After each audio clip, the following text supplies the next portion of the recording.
joy, searching for treasure with my long-lost son.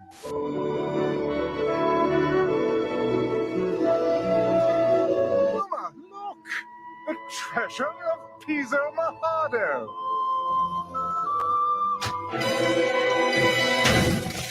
Don't!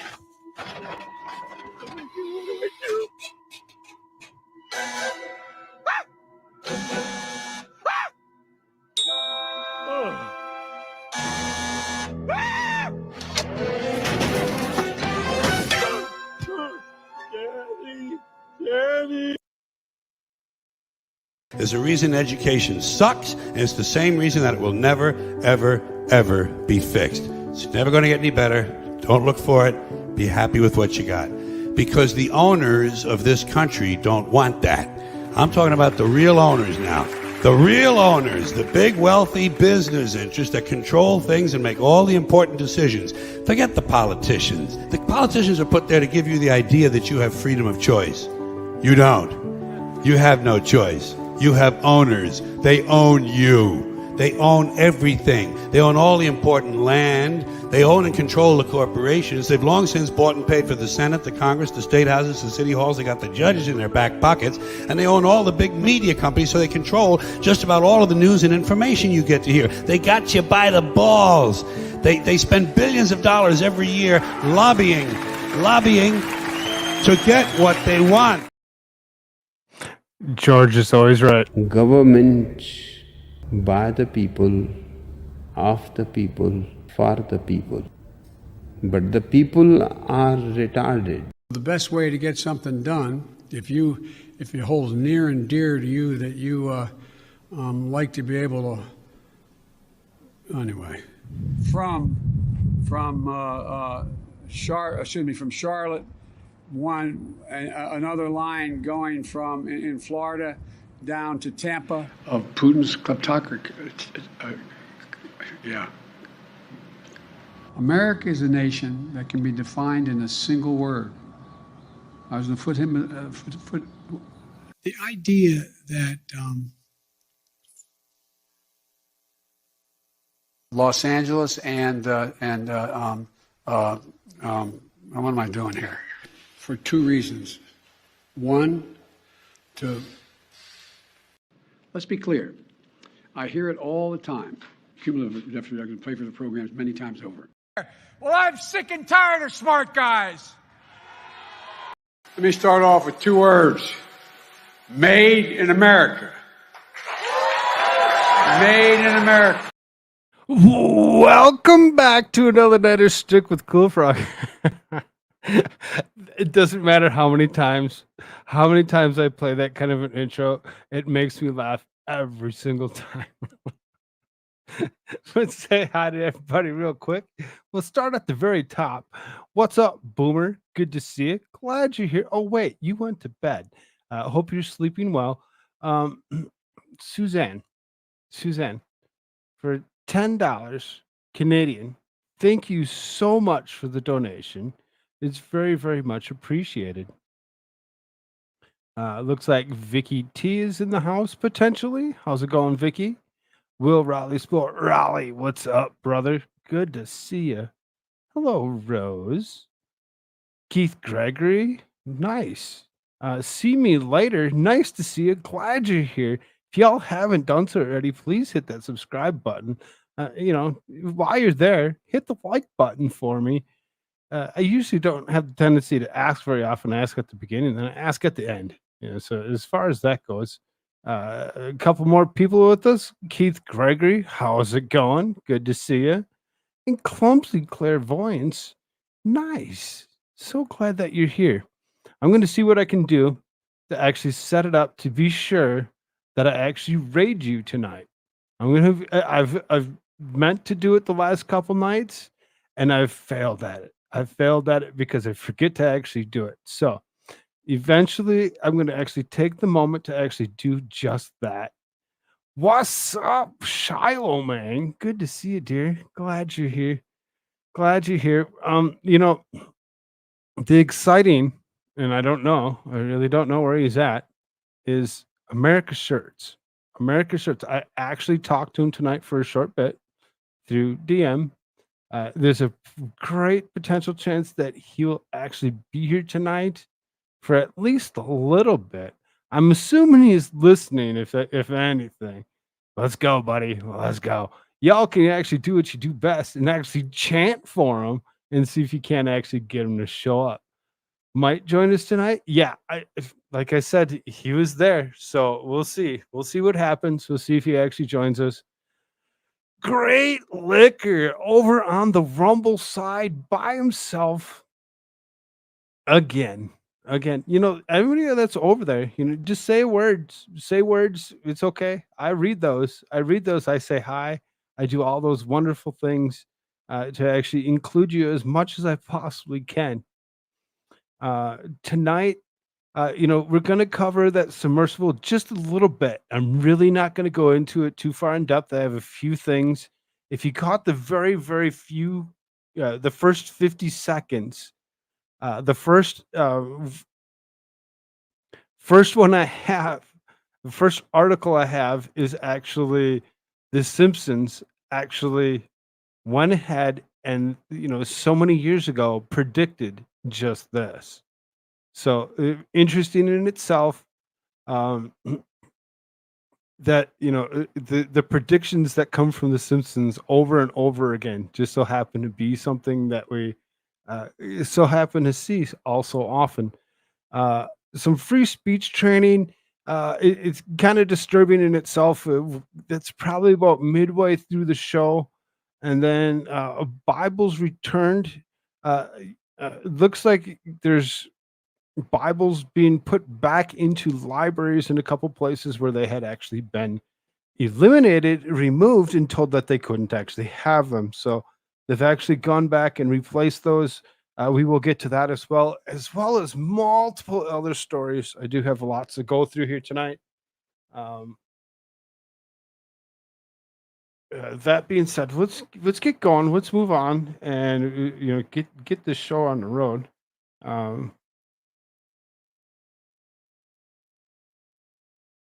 Good to see you. Glad you're all here. I was just kind of looking real quick. I thought I seen another person that was in there.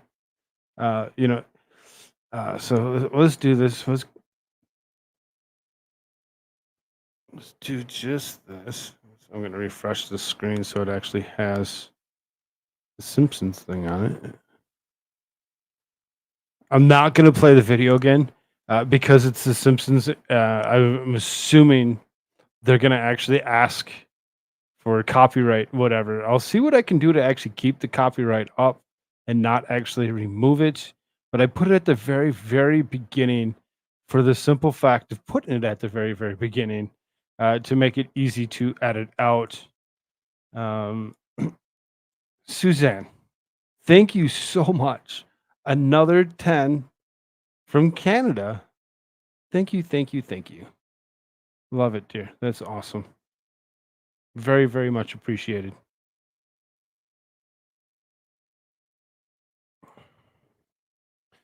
So it says fans of The Simpsons suspect the show foretold the future yet again. But the animated classic submersible episode was actually inspired by the movie Crimson Tide, the Post has learned. Speculation that the TV series somehow predicted the missing Titan submersible in its 1998 Simpsons Tide episode was debunked Thursday as veteran show writer producer Mike Reiss, who himself descended to 13,000 feet in the vessel to see the wreckage of the Titanic last July. So, this guy, we actually covered him the other day. Mike Reiss is actually one of those people that actually did go down in that vessel and actually check out the Titanic wreckage. He's the one that actually went ahead and writer producer for that particular episode.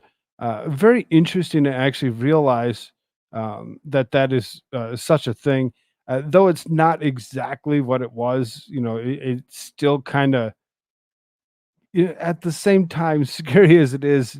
Showed exactly just that. What's up, Pastor Rapture? Good to see you, brother. Good to see you. That's my show, Reese 63 told the Post. Even I forgot about that. The Emmy-winning Reese said that he led a small team of writers to create the March 1998 episode featuring Homer, recently fired as a nuclear safety inspector after putting a donut in a reactor in the Naval Reserve. At one point, Homer is joined by his long lost father, a treasure hunter named Mason Fairbanks, and the pair into two deep sea submersibles. The Simpsons ahead of the curve, as usual, 25 years ago. One Thursday tweet read, as you can see, there's Reese actually, in there, well, looking at the Titanic in this particular submersible that was actually took the lives of five people that um, were doing what they loved. They were doing what they loved. They're actually taking an adventure and actually going out into the world to actually see things that so many of us just can't or won't actually get off our butts to actually try doing. Um, Instead of going to the Titanic, just go to the museum instead. I mean, you could, or you could actually live life the way you're intended to and actually have that kind of fun.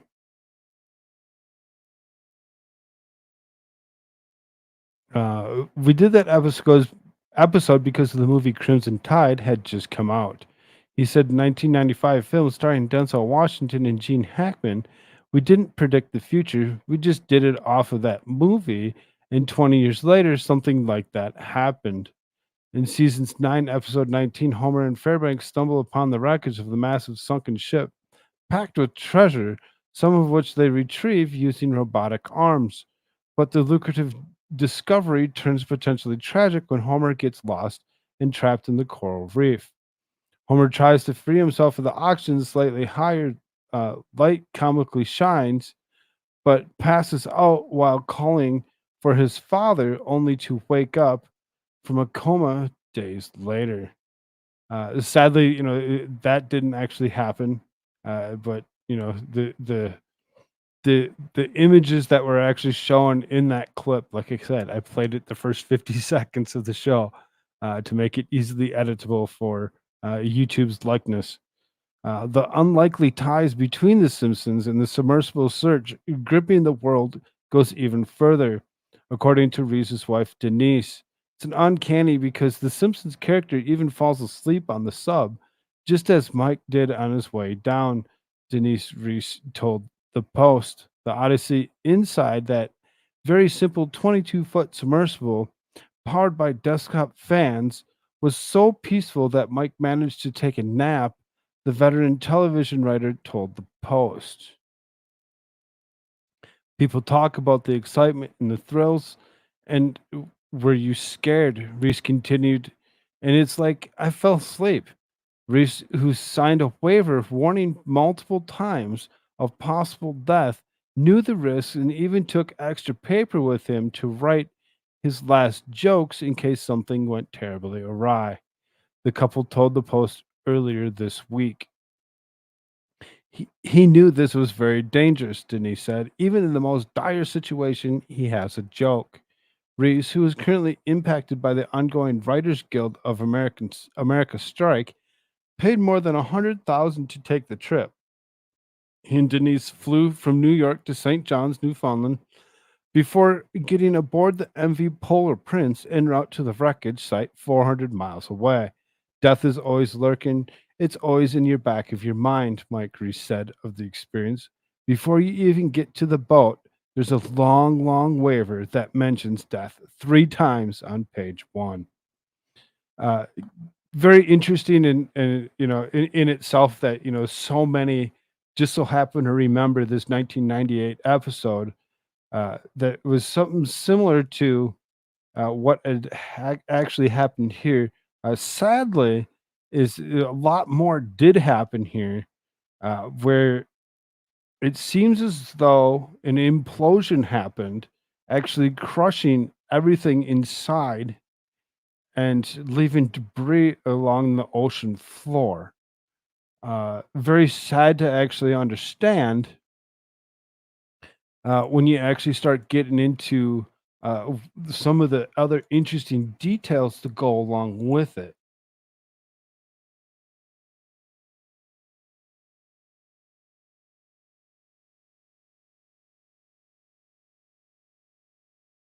People are so dumb, wouldn't get into an airplane that wasn't certified to fly, but will get into a jerry rig submarine.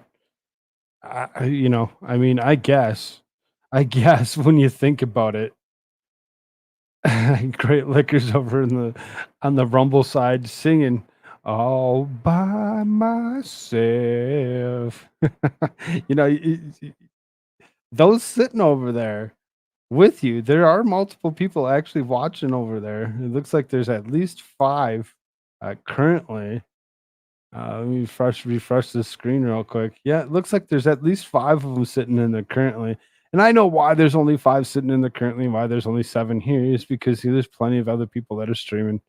And this is a rewatch show. It really is. Had no phone for 3 weeks, so not been on YouTube. Oh, that's rough, Raleigh. That's rough. So secret U.S. Navy underwater microphones detected Titan sub implosion. Acoustic detectors used to track enemy submarines picked up the fatal blast. It's really kind of disturbing to actually believe that that was actually something that actually was detected, and why it took them so long to actually get to and actually pick this up, or pick up any of the parts or pieces from it or whatever. Why they waited as long as they possibly could to actually deploy um, the robots and the other submersibles to actually go ahead and try actually finding it. Really kind of disturbing to believe how long it actually took.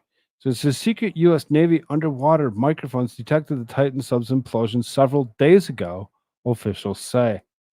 The Navy used the top secret acoustic detection system to search for any signs of OceanGate Expedition's submersible soon after it was reported missing on Sunday. A U.S. defense official told the Wall Street Journal the claim was also reported by the Associated Press.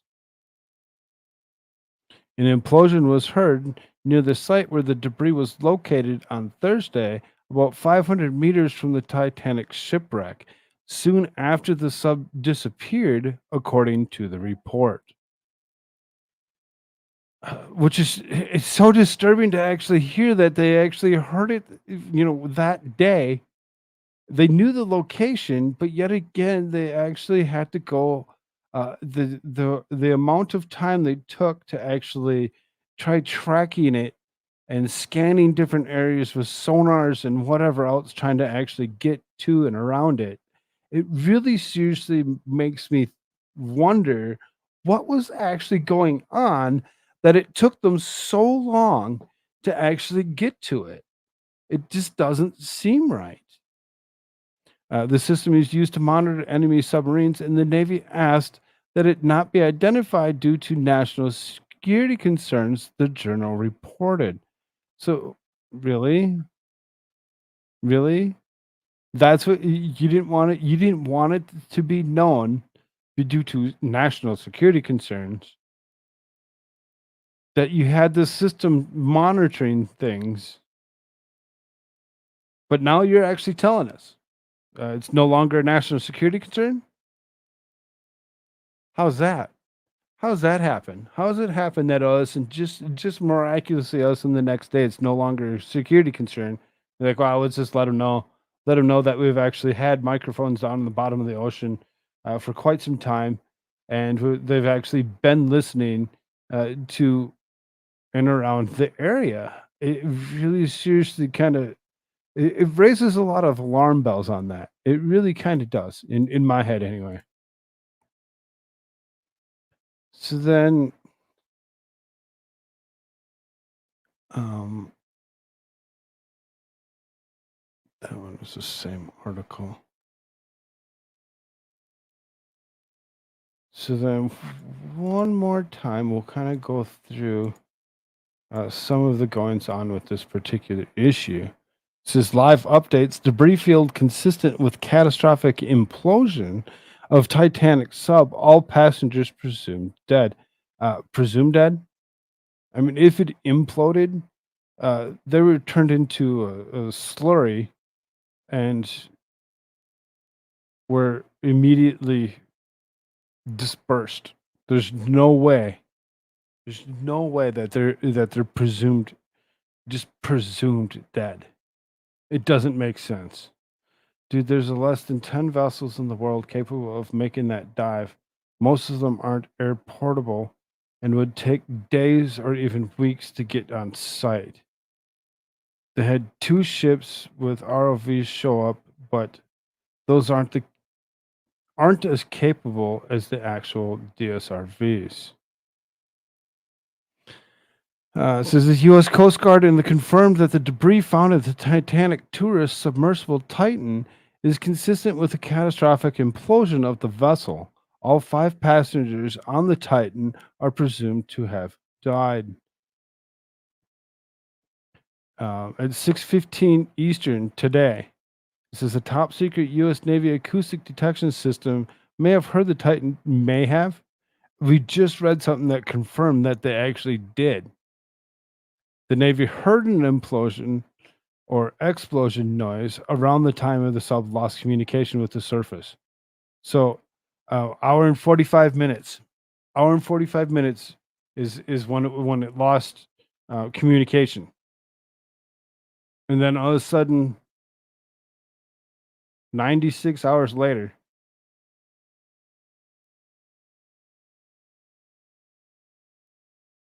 right, instantaneous, exactly, instantaneous. They didn't feel a dang thing. That was immediate, done. For them to actually put the words out the way they do, it really makes it sound even more disturbing that they're actually supposed. Really? Really? The sound reportedly happened near the area where the debris of the Titan was later found, and the noise was immediately reported to the commander on site leading the search. The journal reports the U.S. Navy conducted an analysis of acoustic data and detected an anomaly consistent with the implosion or explosion of the general vicinity of where the Titan submersible was operating. The communications were lost. While not definitive, the information was immediately shared. The incident commander to assist with the ongoing search and rescue mission. Journal notes that the Navy required that the acoustic system, which is used to detect enemy submarines, not be named due to national. So there's the national security concern, not be named.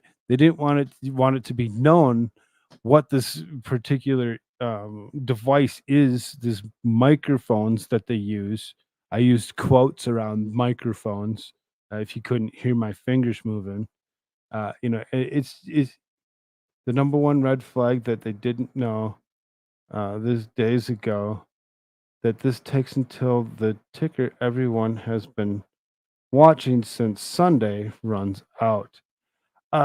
Which is sad in itself that they felt it necessary to hold everybody in suspense for such a long time. Good to see you, Go Hagen. The pressure increases about 1 atmosphere for every 10 meters of water. At the depth of 5,000 meters, the pressure will be approximately 500 times greater than the pressure at sea level. Okay, that makes sense. That makes sense. Really kind of concerning that they actually held off the 5,000 meter deep Magellan for a few days or whatever before they actually did finally dispatch that particular device in itself, as well as the robots that they actually sent down to actually scan the area closer.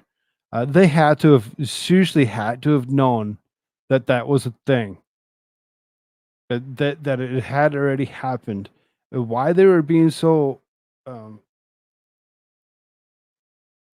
acting the way they were, scanning multiple different areas, doing different projected areas over and over again. It really seriously sounds super fishy when you actually think about it. Academy Award winning director James Cameron, whose 1997 Titanic film renewed interest in the story of the doomed ship, told ABC News that he sees tragic similarities between the Titan disaster and the sinking of the 1912 luxury liner. Cameron, who has extensive experience in deep sea exploration from filming Titanic, as well as the 1989 film The Abyss, noted that members of the deep sea submergence engineering community expressed grave concerns about the design of the OceanGate's Titan submersible. There were so many people that were actually questioning this submersible and what it was actually, how it was constructed, why it was constructed the way it was, how cheaply it was constructed, and yet it was something that was used over and over again to do exactly this. To do exactly this. What is up, America shirt? Who? Me. Oh, hi. What's up, brother? Good I to was, see you. hanging out in the background, Didn't want to join right away. You were just like, "Well, let's give them some time, and then we'll go in." No, I'm just kidding. I just got Okay. All of it makes a great distraction from the actual news happening. The whole thing reminds me of the Kursk sinking. It doesn't make sense, and in my experience, when it doesn't make sense, they're all screaming at There's Suzanne, there's Charlemagne, shirts, yay! Everybody's excited to actually see you. Uh, it's exciting to actually see you. Glad that you're actually able to make it this week.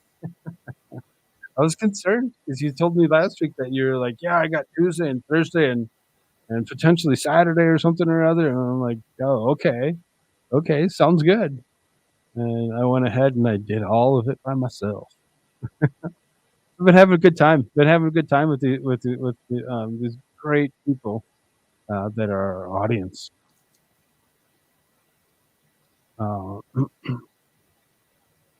To continue, it says, I'm struck with the similarity of the Titanic disaster itself, where the captain was repeatedly warned that ice ahead of his ship and yet steamed at full speed into the ice field on a moonless night, and many people died as a result. And for a very similar tragedy, where warnings went unheeded, to take place at the same exact site with all the diving that's going on all around the world, I think it's just astonishing. It's really quite surreal. Have you heard about this submersible? You been paying attention? Yes, I have heard of this. I didn't understand exactly everything about it at the beginning. Today, mostly, and a little bit yesterday, I've been catching up on what in the freaking crap this is. So then here's the update from 3:04 p.m. Eastern Time. It says the U.S. Coast Guard has now confirmed that the Titan's 5 passengers were presumed to have died. I don't like how they presume that they have died. There's no way that they survived that implosion.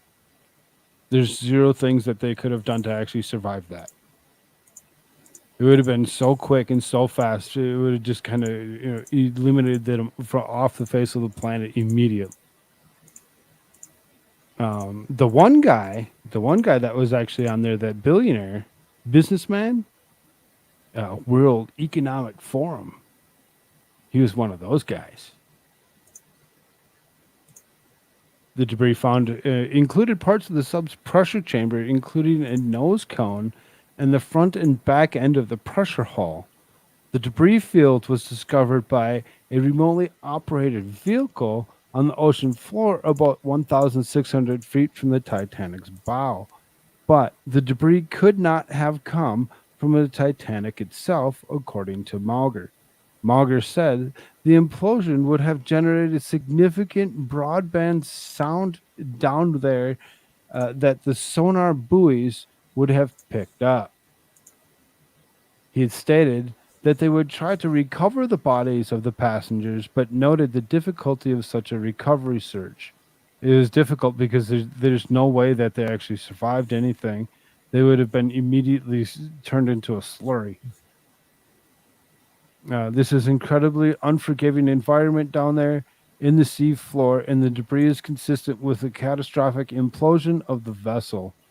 We'll continue to work and continue to search the area down there, but I don't have an answer for prospects at this time.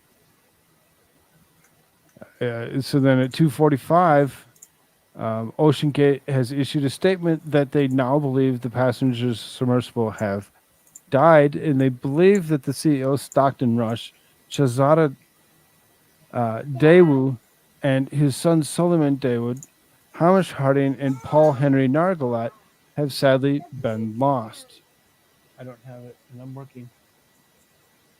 I don't have it. Ask Mom.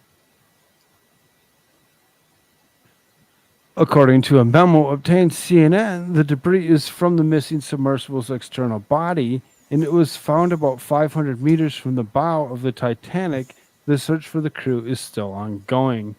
You can see it's kind of updating itself backwards. I don't like how they actually write their articles like this. It doesn't make any sense for them to do it backwards, other than the fact that they're updating on top of it. It makes it harder to actually read and actually understand.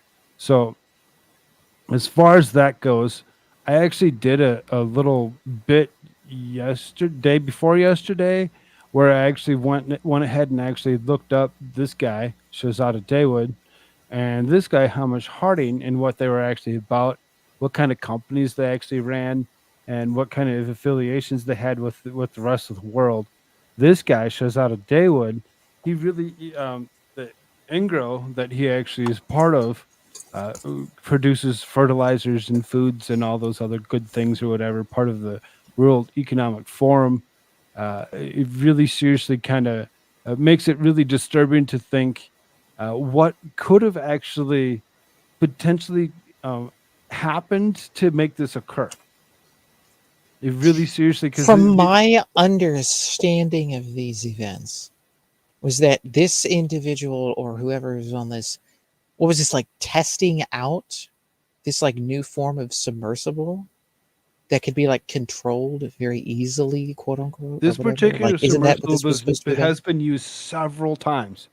This isn't the first time they took this particular device down into the ocean floor to actually search for or take it in and around the Titanic. This is not the first time. This company's been doing this for a long time. Ocean Gate? Mm-hmm. I mean, I know that there's been other submarines and things that have gone down there. Right. This particular sub has actually gone down and actually taken this trip several times.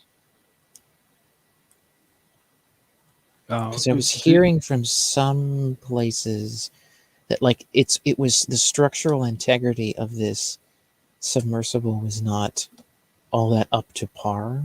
It really wasn't. It really wasn't. But then, like, so how did it go down multiple times, and like only this time does it? If it wasn't, if it wasn't all that structurally sound.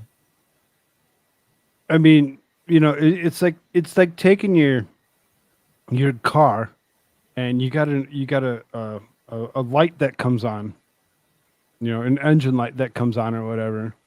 You go and you fix one thing, and you're like, oh, and you go drive around for a while, and you notice that the engine light's still on, and you go, and you do a diagnostics or whatever, and you replace the next piece, and the engine light's still on, and then you go and you're replacing the next thing, and you slap it together with what you can afford, and eventually one day that cars is going to go poof, and it's going to stop. So it eventually did that. It'll make that exact noise too. Yep. I'm just kidding. Exactly. Yep. That exact noise for sure. That's the noise that it's going to make. So then, thought I had. This isn't the one. Can I show what it would have been like? What was like? Did you show that there's like what happens when that like vacuum like goes down like that on a cylindrical object? Because I have a video of like a train car. It's as simple as actually, and Boomer said it earlier. It's as simple as taking a balloon and blowing it up, wrapping it in tinfoil and jumping on it, and then seeing what you actually have left. That's pretty much what it comes down to. It's really seriously something that happens very quickly. Oh, can I show this here? Like, look at Yeah. this. Like, Yeah. this is like, so again, this thing was made of like polycarbon stuff. So this is like a plasticky type of whatever type of thing. This is made of steel. This is a railroad car. Okay. And like, this is what would happen under the ocean, like that fast, like instantaneously, because of the vacuum. Except for, as you say, right, like it would have just blown to pieces. Mm-hmm. So everything so instantaneously, just bang, and then just like everything's everywhere. So like, yeah, I mean, it's that fast, like it's that crazy. Within seconds, right? Just because like once the vacuum leaves and you're underneath that much of pressure of the ocean on top of you like that, and then you're inside of a vacuumed chamber. Once that breaks, like it's just crush, bang, and then just done. Like everything's blown to bits. But that was steel from a train car. And then and then so imagine like the submarine, it's hollowed out, it's full of air because they got to breathe. And then once that vacuum breaks, it's just bang, just crushes in. But because it's like a plasticky type of thing, the bits and everything, it's sad to say, even the individuals inside would have been completely like just blown apart. Right. Like Immediately everything. smeared to nothing. I don't know why, but I like to use the word slurry. It really seriously seems, because that's exactly it. Just totally, I mean, it's like the remove them. force of a bomb going off. Right. Like, like if you've ever heard of those horrible stories of veterans when there's like a roadside bomb in like Iraq or some other place, and like, they're driving over it and like parts of their body just go like kazoop, and like an arm and a leg is just like gone, like in an instant. Just nothing's there anymore because of the blast and the force. It's just like just nothing's there. Like that kind of thing. But like the whole body, like everybody. Like it's that bad. Like it's that crazy. Mm-hmm.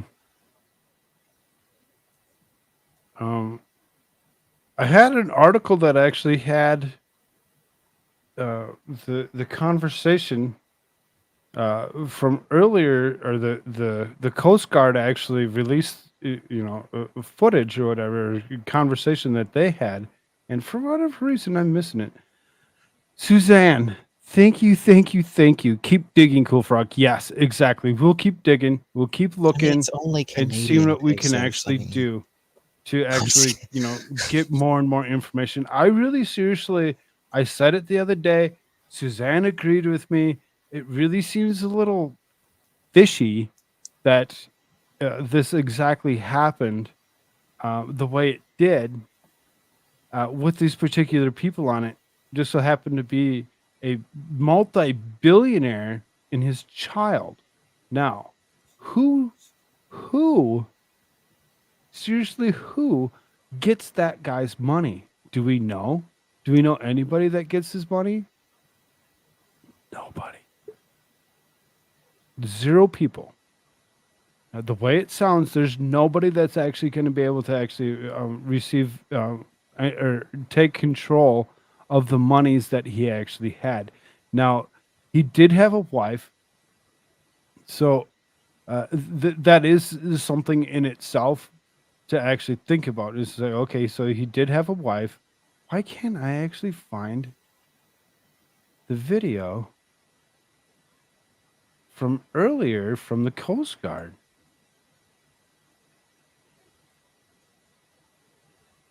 Not that everybody hasn't listened to it, but for whatever reason, I mean, I haven't, but I don't really care that much. I mean, we already kind of know. I mean, overlooking I it. already kind of what happened. Right. Well, He's pretty okay. So obvious. you kind of catch the point on why it's been massively covered by everybody, right?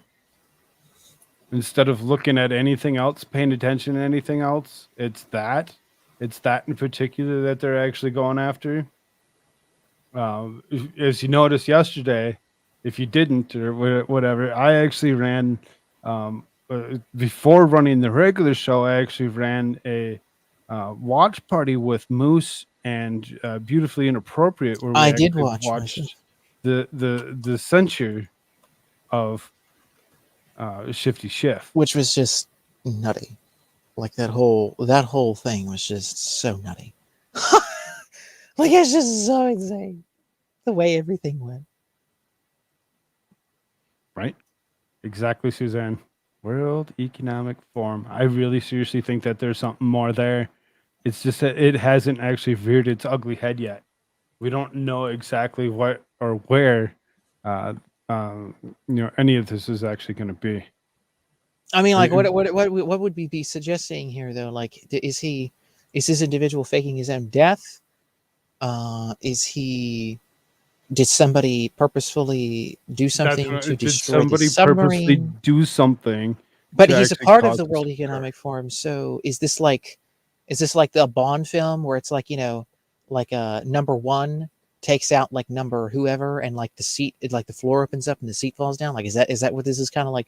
Is that what we're talking about? Like, he didn't Potentially. say the right word. Like, I don't, but he's a multi-billionaire himself. I don't know. Allegedly, is what you're saying. I've never heard of this individual, at least not off the top of my head.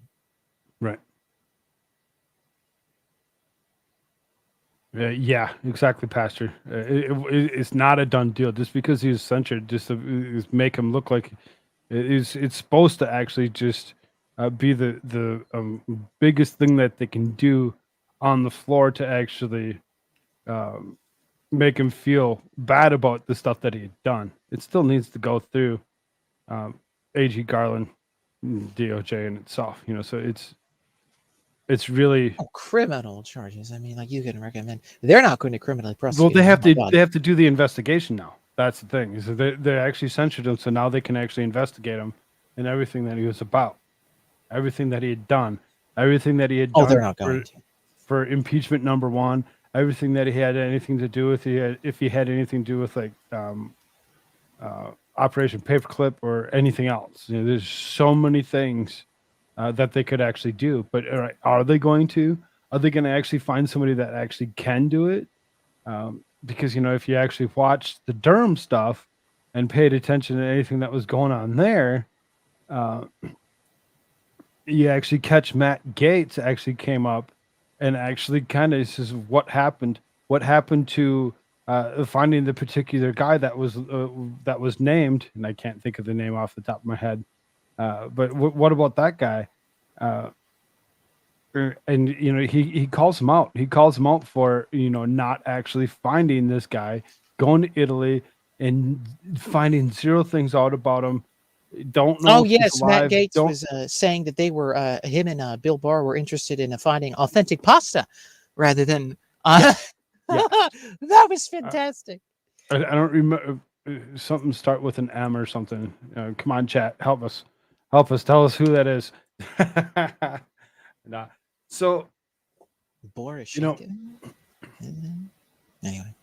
Right. Well, okay. So, kind of move on here because we got a lot to go through, and we're already good about 43 minutes in. Every single day, it seems like there's somebody new adding themselves to the list. The list is now not 12; it's now 13. Now, 13 people that have actually put their name up on the GOP presidential run. Oh my God! Who is this? What the freak? Like, I saw that the freaking mayor of Miami decided, hey, I'm going to run for president. No one knows who the hell you are. And like, they just throw him on Fox News, faux news, like the morning show. And they're just like, oh yeah, he's super hoggish on China. Yeah. Okay, sure. But I don't know. Is he lining up to be a Keebler elf, or is he trying to is he trying to find a way into the Trump administration? Because none of these people are winning anything. like the primary is over, ladies and gentlemen. No one on God's green earth has ever had as much support in a primary in the United States for the GOP than Donald Trump in the history of, like, I don't know, counting this up. Like, that. There is no competition. He's over 80%. It's done. There is no debate. Like no one else. Like you could get like like a freaking this wacko, whoever the hell he is, could get like 5%. Oh my God, you're not gonna take over Trump's like freaking 90%. You're not gonna take out enough of a chunk to beat him. It's not happening. It's not happening. It's like you're freaking. It's like a football game, and the one team has like 585 points, and you have 0.125 because that's a number, right? You know, in sports, and like, yeah, I'm joking, and so. And it's like, well, if we play this play and make a field goal, we've got 15 minutes left. You're not beating the other team. It's over. It's over. I mean, you can go through the hoops and you can play whatever because it's a football game. I mean, again, the analogy only goes so far, people, right? But like, there is no competition. It's over. It's over. These people are not. They have the tendency to think that anything. it's not, and they want to actually go and put their name in on the race, and they're like, "No." Now let's I do heard this. today. Let's I do heard this." today. Freaking Tim Scott wants to put no, not Tim Scott. What the heck? No, not Tim Scott. What's his name? Former governor of Florida, senator of Florida now. What's the freaking crap's his name? I just forgot his name. Rick Scott wants to put his name on. I'm like, oh my God. They're going to have like freaking 45 GOP primary potential nominees. Okay. And none of them are going to beat Trump's numbers. It's not happening. Let's show this list of all these people that are actually legitimately part of this. And this guy, who's this guy? So he's going to be number 14, Will Hurd.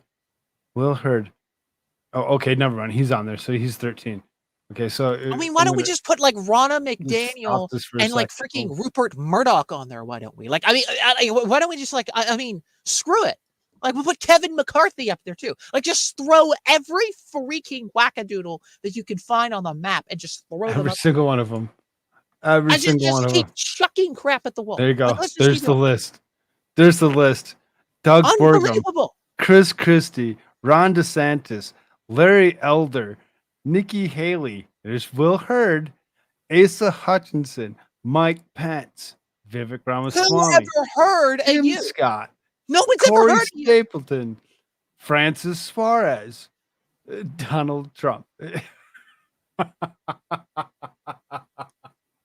Unbelievable. Doug Burgum? Who the freaking... Who is that?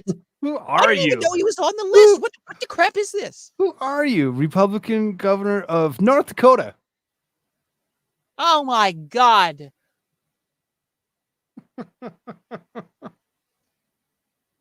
Yeah, why don't we get Ben Sass my ass on this thing too? Why don't we? Like, pardon my French. Like, why don't we get his ass up here? Why don't we do that? Well, let's just get every wacko rhino freak up here. Politically, any Republican would be better than Trump minus the cult of personality factor and just fuck Pence. Yes, I'm kind of with you on the F Pence part, but you know, at the same time, you know, my Trump 2024 flag still flies behind me. Mike Hagan is living on. The polls are the polls. Trump is up in like freaking 86-90% in all Republican primary polls. No one else is winning. His poll numbers keep going up. Like, I don't like what the hell kind of analysis is this? Like, I love you, but like people that think this are just like I don't understand. I don't understand what planet. I just don't get it. Right. Like, it's there's literally never been this much support for a Republican governor. Like, back in when Trump first ran, he didn't have this much support. I mean, UN ambassador, he's got like 90%. Like, governor, how? Vice president, entrepreneur, and political commentator, and that's all he's ever gonna be.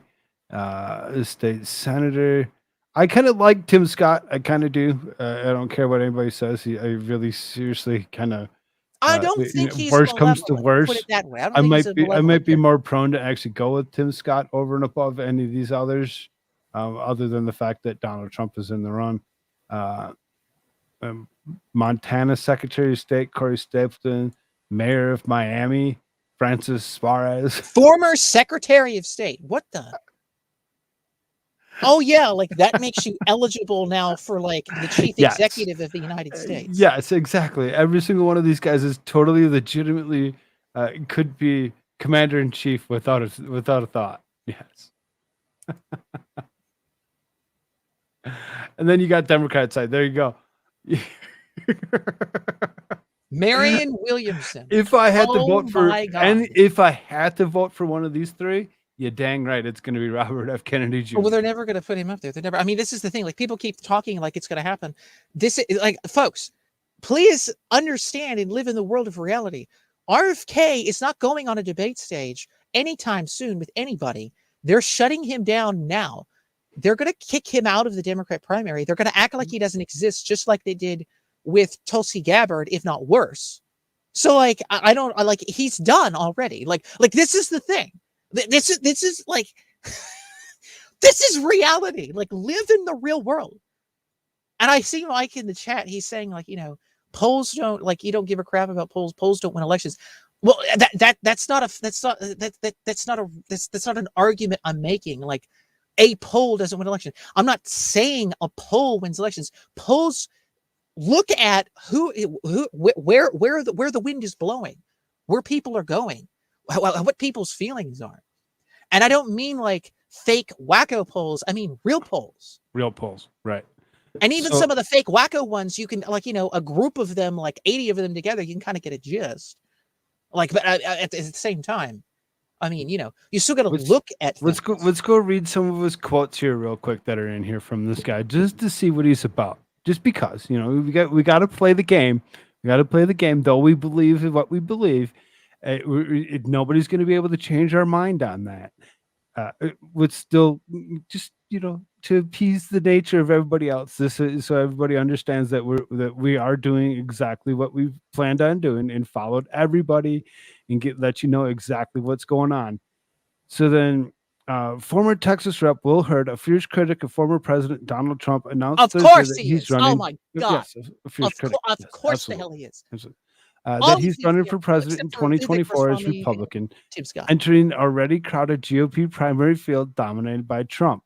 Hurd, a one-time CA officer, oh my God, before entering politics, represented the state's 23rd congressional district, a massive district that stretches across the southwestern portion of Texas and encompasses more than 800 miles of the 1,200 miles Texas and Mexico border. Registered Republican. Throw him up there. There we go. We'll make it all better. We'll take care of some of that border for us. It was because he was so much against Trump. Was he against the wall being built along that border that wasn't finished? In the campaign video published early in June 2022 or June 22nd, Hurd said he's running for president because the soul of our country is under attack. Oh, shut Common sense leadership. Oh my God. Our enemies plot, create chaos and threaten the American dream. At home, illegal immigration and fentanyl stream into our country. Inflation still out of control. Crime and homelessness growing in our cities, and liberals do nothing, he said in the video. President Biden can't solve these problems or won't. And if we nominate a lawless, selfish, failed politician like Donald Trump, we all know Joe Biden will win again. Before serving for Congress, Hurd was a clandestine officer who worked in Pakistan. He speaks Urdu, Pakistan's national language. He speaks Urdu. Oh my God! So proud of you being able to actually speak some other language. I mean, I'd love to be able to speak another language, but I would doubt that Urdu is actually something that we really need to worry about. I would almost think that we might need to actually learn some Mandarin Chinese. That's another conversation. In 2020, he opted out to seek re-election of the House, saying then that he preferred to pursue opportunities outside the halls of Congress to solve problems at the nexus between technology and national security. Last year, he traveled the country on a tour to promote his book, American Reboot, The Idealist Guide to Getting Big Things Done. So he's a book writer now, too. Awesome. Of course. He's a CIA guy. Of course he's got a book deal. God, it's like it's so. These people are like on a template, and they print them out in Washington. They just like print them out. They got printer machines. JC says Texas is kind of a hellhole. I mean, now it is, for God's sake. Oh my God. Like, what was it? Over 5 million illegals just settled down there, and they're creating giant cities and camps for them now. It's unbelievable. Right. It's unbelievable. For the past 20 years, I've been the front lines of most pressing fights facing our nation. I hunted down terrorists in the Middle East after 9/11. In Congress, I fought to lower taxes, secure our border, and provide more opportunities for the middle class. I've worked at the highest levels of business to harness technology and innovation for the future of America. These experiences have shown me that this election has never mattered more. That's why I'm running for the Republican nomination for President of the United States. In an interview with CBS Mornings on Thursday, Hurd revealed that he filed paperwork to be a GOP nominee earlier that morning, adding he and his wife made the decision because we live in complicated times and we need common sense.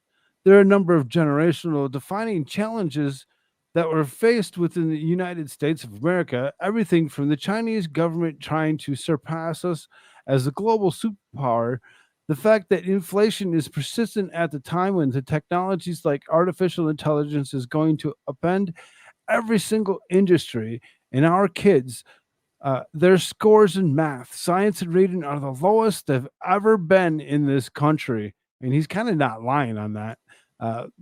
These are the issues we should be talking about. And to be frank, I'm pissed that we're not talking about these things.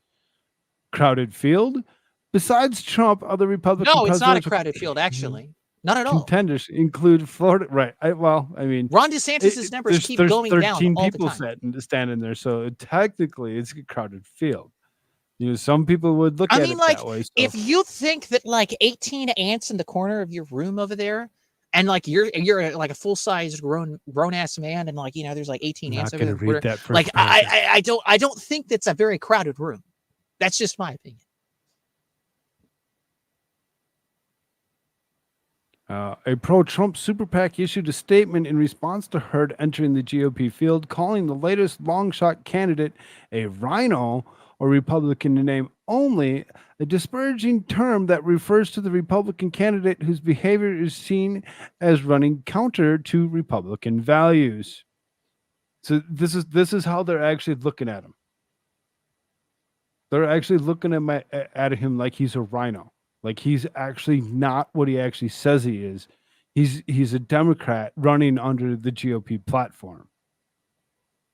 Let's be honest, never Trumper wouldn't even consider getting in this race if Ron DeSantis' campaign wasn't a total free fall. Yes, Caroline Levitt, his spokeswoman. This is the first true statement that has been made thus far, because the actual real person made the statement and not a CIA show. That's exactly correct. DeSantis' campaign is in total free fall. Numbers are dropping daily. As a matter of fact, the way things are looking, Vivek Ramaswamy may actually end up being second. And again, we're talking like single-digit percentage. I still put him as he's just trying to run for cabinet member of Trump's. Oh yeah, I totally think that too. Yeah, absolutely, absolutely. Quote, Hurd's entry means nothing for President Trump's standing, but means everything for Ron DeSantis, further underscoring how far Ron's star has fallen. Will Hurd spent his career in Congress in lockstep with Donald Trump's extreme MAGA agenda, voting to rig the economy for the ultra-wealthy, ban abortion nationwide, gut Planned Parenthood, and repeal the Affordable Care Act, all while cozying up to the gun lobby. Despite joining an already crowded GOP primary with little national profile,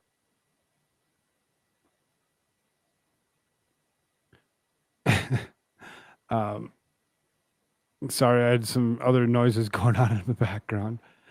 Despite joining the already crowded GOP primary, little national profile, Hurd built a reputation in Congress as pro-business, pragmatic, and unafraid to seek bipartisan consensus. When a snowstorm canceled flights in Washington in 2017, he rented a car and drove for 2 days from San Antonio to the nation's capital with Rep. Beto O'Rourke, a Democrat from El Paso who ran unsuccessfully for president in 2020. Oh, there you go. He's good friends with Beto O'Rourke. Isn't that I mean, he's something? CIA. What else did you expect? I mean, literally, like this is just like, do you really think that he's like, oh, I'm a principled conservative or whatever? Like, he's CIA. There's no like, if this is a secret society, you get into it. There's no leaving it. Like that's the thing you have to do. Like that's how this works. So this is a CIA shill freak, just like the CIA guy that they tried to get to run against Mike Lee for the primary in 2022 in Utah for the senatorship there. So apparently Texas is kind of excited for him or whatever. This is the last time Texas didn't have a major presidential hopeful was 1972. So, you know, he is a presidential hopeful, supposedly. So we're going to actually look at him as being just that. I mean, he might get 2%. Is that a hope? So have you watched the last couple nights at all? Ish.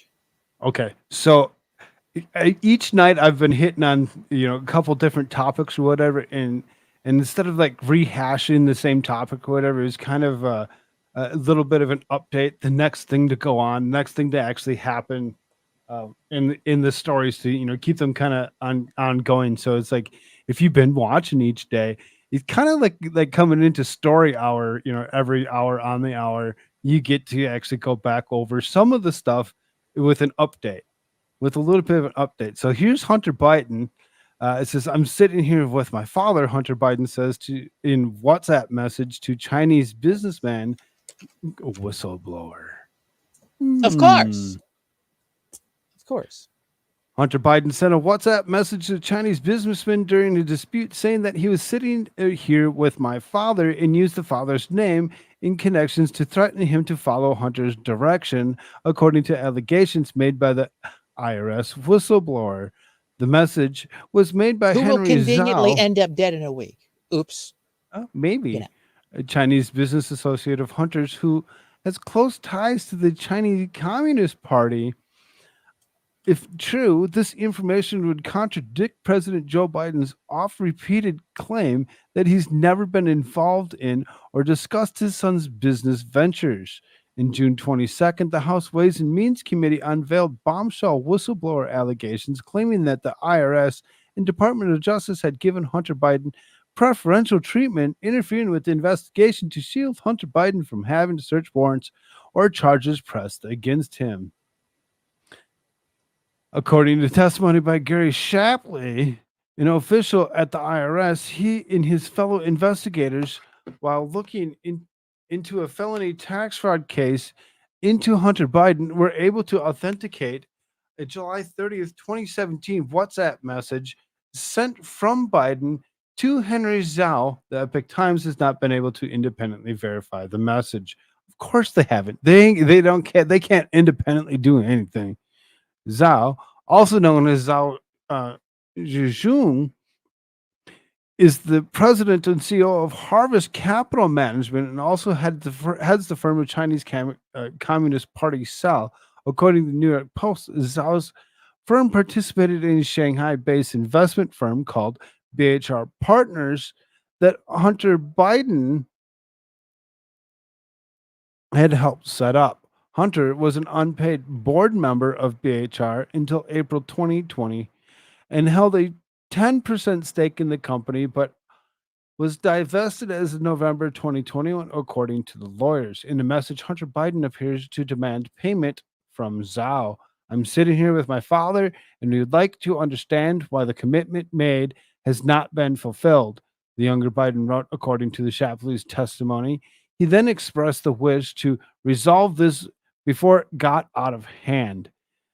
Now means tonight, Biden said, warning that if anyone other than Zhang, or the chairman tried to reach out about the matter, I will make certain that between the man sitting next to me and every person he knows, and my ability to forever hold a grudge, that you will regret not following my direction.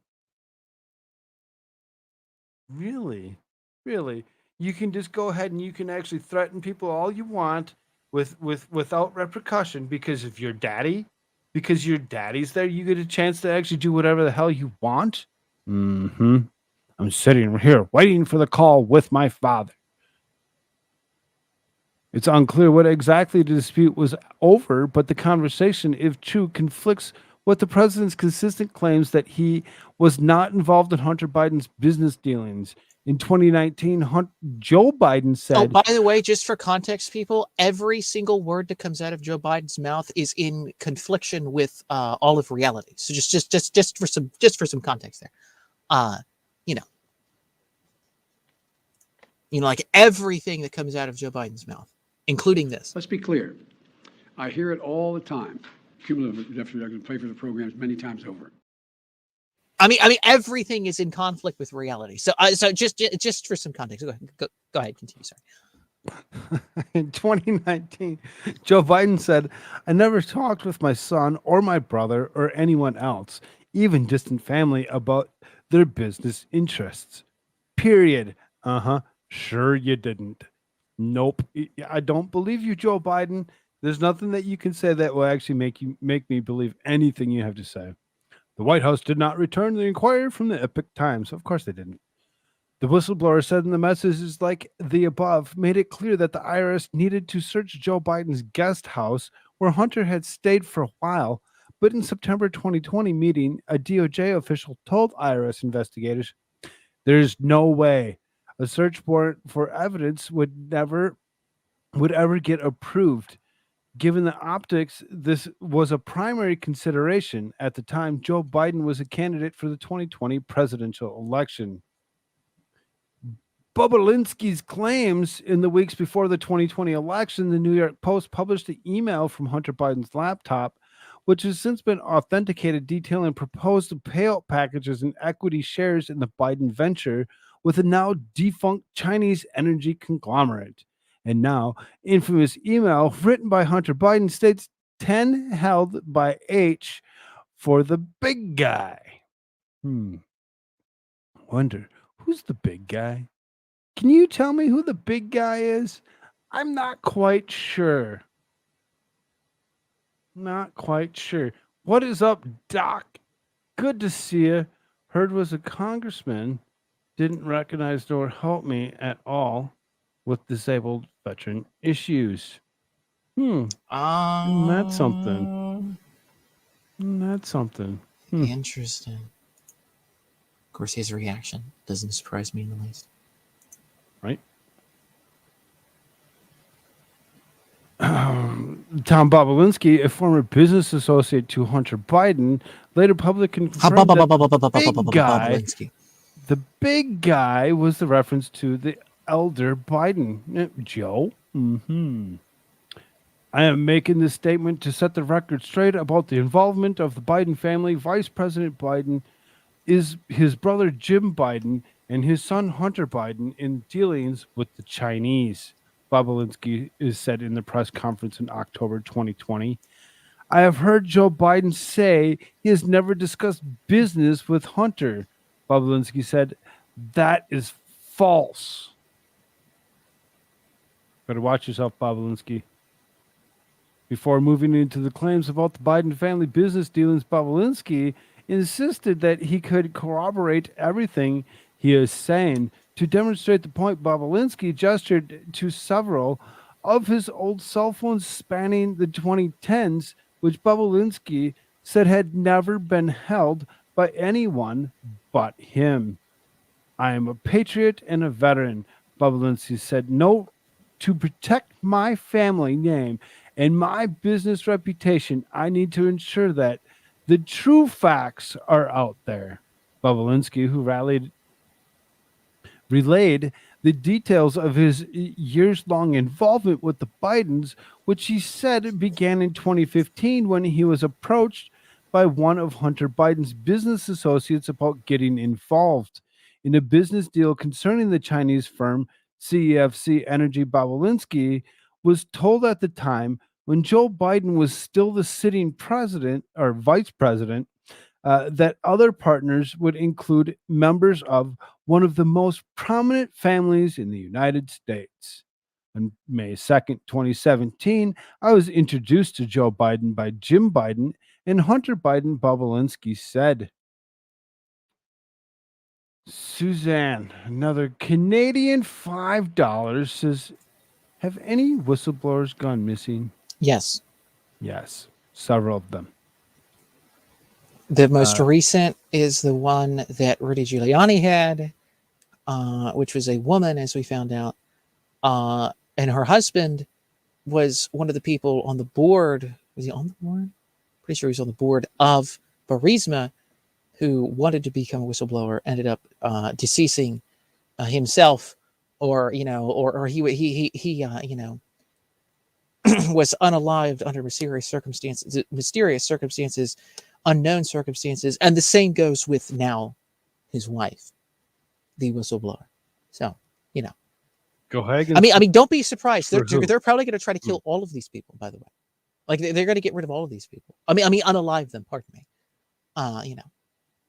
Yeah, in some way, shape, or form, all of a sudden they just kind of miraculously go missing, or they, something similar to like hung in a tree but still shot with their own shotgun, or something similar to that, Yes. type of, instance. I don't know if like the Biden crime family is that intricate, or if this is just simply like the CIA working at the behest of the globalists who want to keep this whole charade going. Not entirely sure which one is which. Joe Hunter, who's Hunter? Well, I'm sick and tired of smart guys. You're not supposed to play the ones that I play at the beginning of the show. There's a lot of self-deletion taking place. Yep. Just kind of.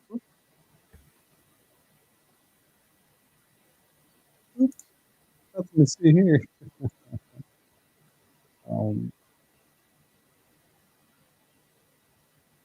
So then to kind of, move along here a little bit, kind of report, Joe Biden vet staff blast presidential aides seeks to protect husband. Huh, really? Why would you do such a thing? Koolfrogg, your volume's like coming in and out ish. Good. Maybe my computer will eventually crash for me so I can actually see what's actually going on. Hey, long time no see. Good to see you, dear. LOL, he would be Okay, now the audio's what good. a hag Biden is.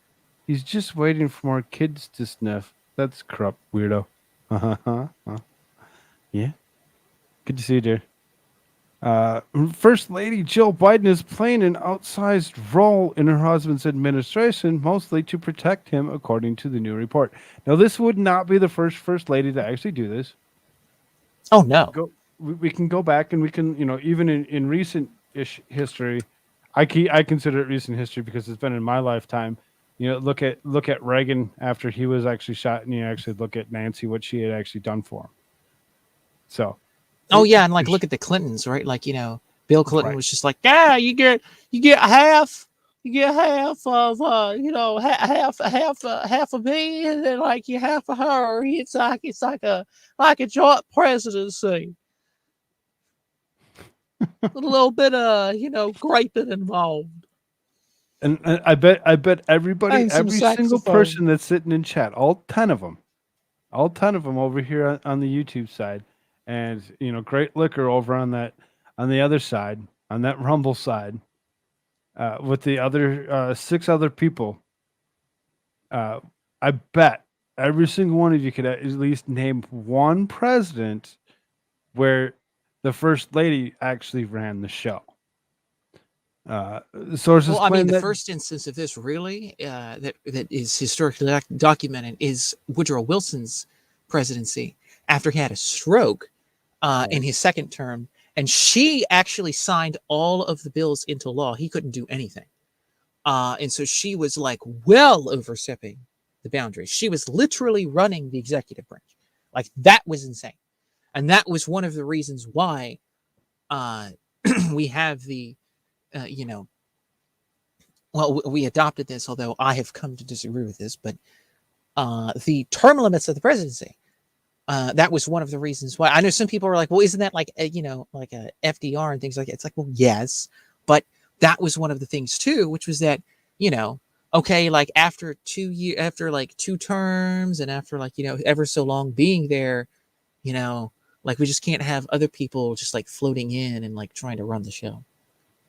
So, but yeah, like that's the first instance of this where he's just completely dilapidated, and she tried to run him for a 3rd term as well. That's Dr. Plagiarist Jill Biden, not Jill Biden. Yes, Dr. Plagiarist. Well, I would argue the real name's Alice Cooper, but it's Joe Higgins says Hillary too. Yep. Every single one of them. Every single one of them. Every single first lady seemed to have something to do. Now, I would say almost every single one of them, but it's the ones that you actually hear about the most, like Dr. Jill Biden. You hear about her all the time. Do you know what George Bush's wife's name was? Laura, right? Like the second one? Like, really, seriously, nobody really... George. Right, Laura. But nobody really heard That's about George her. W. She wasn't somebody... Right. She wasn't somebody that you really heard about a lot. So, most likely she didn't do as much as what some of these others have done. Barbara was the first one, right? Yeah. I heard a lot about her, though, I'm pretty sure. Right. How about, just going back. They were very old. So what, Carter? Did you hear a lot from his wife? Was his wife's name Liver Pills? Because that's all I ever heard. All right, let's kick this over. So the sources claim that Joe Biden's wielding quite a bit of influence over President Joe Biden's decisions, as she participates directly in vetting administration officials, sitting in meetings, protecting her husband from long events, and many other duties that appear to shield her husband from handling too much on his own. Joe Biden's reported influence on the White House comes as Joe Biden has been scrutinized for being led off stage by the First Lady and appearing to be physically led away from reporters' questions. Joe Biden has been appearing frequently at public events and plans to hit the campaign trail going into 2024 election, The Guardian reported. Of course she will be. She will totally be out there, and she will be the one that will be running most of it. Why? Because they don't want him speaking. They know how he speaks and what he'll actually speak of. And he'll stick his foot in his mouth. It's better for them to actually have Dr. Joe Biden out there who isn't as mentally deranged. I'll lead an effective strategy to mobilize true international effort to pressure. As an example. Was running the show behind the scenes. Behind the scenes, First Lady Joe Biden might be running the show. In an interview with David Maurer, President Biden was asked about the second run, and he joked, "I gotta call Jill to find out." He was kidding, but there's some truth behind his wife's influence. A former senior advisor told Politico she is always his final gut check. As of April 2023, the president officially made his re-election bid. He released a campaign video where his wife can be spotted embracing the vice president, speaking out and politicking on the campaign trail. I believe it's pronounced politicking. Sure. But no, I mean, it's good to have you around. I'm glad you're here, bro. Somebody needs to correct it. There's nobody been correcting any of my words in the last 2 weeks. So. Oh, well, there you go. Right. Who's the person in the bunny costume at Easter that led him away? Anyone? Oh God, I don't even want to get. Well, we know who it is. It was a staffer. It was a lady. It was a woman. Anyone? But if you could scroll back up to there, There's a comment. Oh, yes. It says, quote, she is his final gut check. Now, Mhm. that could mean a number of things. His final gut check. That could be a number of different things. I mean, but the thing I'm particularly thinking about is like his physical guts, his Before he bowels. actually goes to take a shit, he Uh, actually asks, "Is it okay for me to take a shit right now? Are you available?"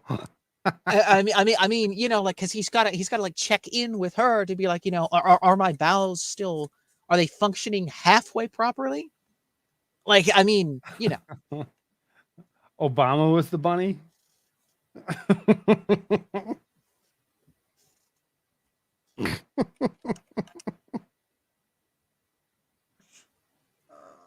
That's I another mean, I one that think we they're didn't just name trying to out. be polite here. They I bet didn't Big say, Mike did an awful lot. We heard a lot from her, didn't we? oh God, oh yeah. But I think they're trying to be polite, you know, because like they don't want to say diaper check. They want to say gut check, you know, because they want to sound more professional, you know. I think that might be the explanation there. True. Is that Alice Cooper has to do a quote gut check on Joe Biden, of course. You know.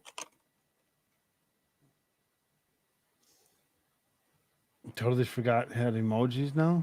Oh, okay. Cool. Former advisor and head of state shared she is usually in the room when senior campaign staff is presenting a strategy to her husband. She will ask questions, but she never weighs in on the decision. She'll ask the questions because he doesn't know how to ask the questions himself. Is that why? The First Lady Joe Biden encouraged her husband to seek a second term. According to the president's senior advisor, he will often consider her opinion before making a final decision on official matters. She is also expected to play a large role in the campaign trail as Biden faces backlash from his family. A career educator, she offers a perspective over GOP fights about book bans and other policies in schools and has served as connection to suburban voters, particularly women. Now, I really have, a discrepancy on when they actually try pushing it that the GOP are the ones that are the ones that are for book banning. I've never ever in my life heard of such a thing. It's always been the left has always been the ones that have been actually pushing for book bans. Now, again, we do have to keep all this also in context of like, you know, I mean, you know, we got PEDOs wanting to show prawn stuff Yes. to Yes. children's, you know, and so it's like, well, maybe we shouldn't have that, and so the Biden administration considers that to be quote Yahtzee book burning, just to keep things in proper perspective here, proper context. Right. So Again, child prawn to yes, to the Biden administration wanting to get rid of that is called that burning they're books. actually pushing this stuff on. And now we've actually covered this in the last few weeks or whatever, because there's been plenty of talk about book bans. I'm not for banning any book whatsoever to adults. To adults. To children, on the other hand, yes. To the children, there's no way, no reason that they should have to read any of this map stuff that is actually there. It's disgusting and very disturbing on the stuff that is actually in these books. Oh yeah, and then they're trying to put it into the schools, obviously in school libraries and public libraries, School kids libraries, sections. exactly. Oh yes, everybody, all the children need to see all this piranha stuff everywhere. You know, and have all of these, you know, like images of, you know, naked people, including people of their own age, plastered all over the place. And then would we say, how about we not do that and get those out of libraries and get those out of schools and get those out of school libraries and get them out of curriculum? They claim, the Biden administration claims, we are suppressing people and we are wanting to burn books like the Yahtzees. That's the context here, ladies and gentlemen. Oh, yes, perfect statement right here. Started as the babysitter, now she's finishing as the babysitter. That is a 100% accurate statement. By the way, the Trump campaign should put that up as a sign for Alice Cooper, aka Joe Biden, for as a mantra that she's starting as the babysitter, now ending as the babysitter. That should be a political ad right there. Like that could sell that to somebody. You'll get like $1 million from that, Mike. Just go ahead and do it. Once Like, the 'cause babysitter, that's a killer Do statement it, right there. do it, Mike. There you go. There you go. You start your own little, sign business or something or whatever, whatever that actually says. Started as babysitter. No, she's finishing as a babysitter. So she's really effective at talking about how the Biden agenda is good for moms, for women, for working women. Kate Bedingfield, a former White House communications director and 2020 deputy campaign manager, told Politico. Joe Biden also went public recently amid questions surrounding Joe Biden's mental acuity.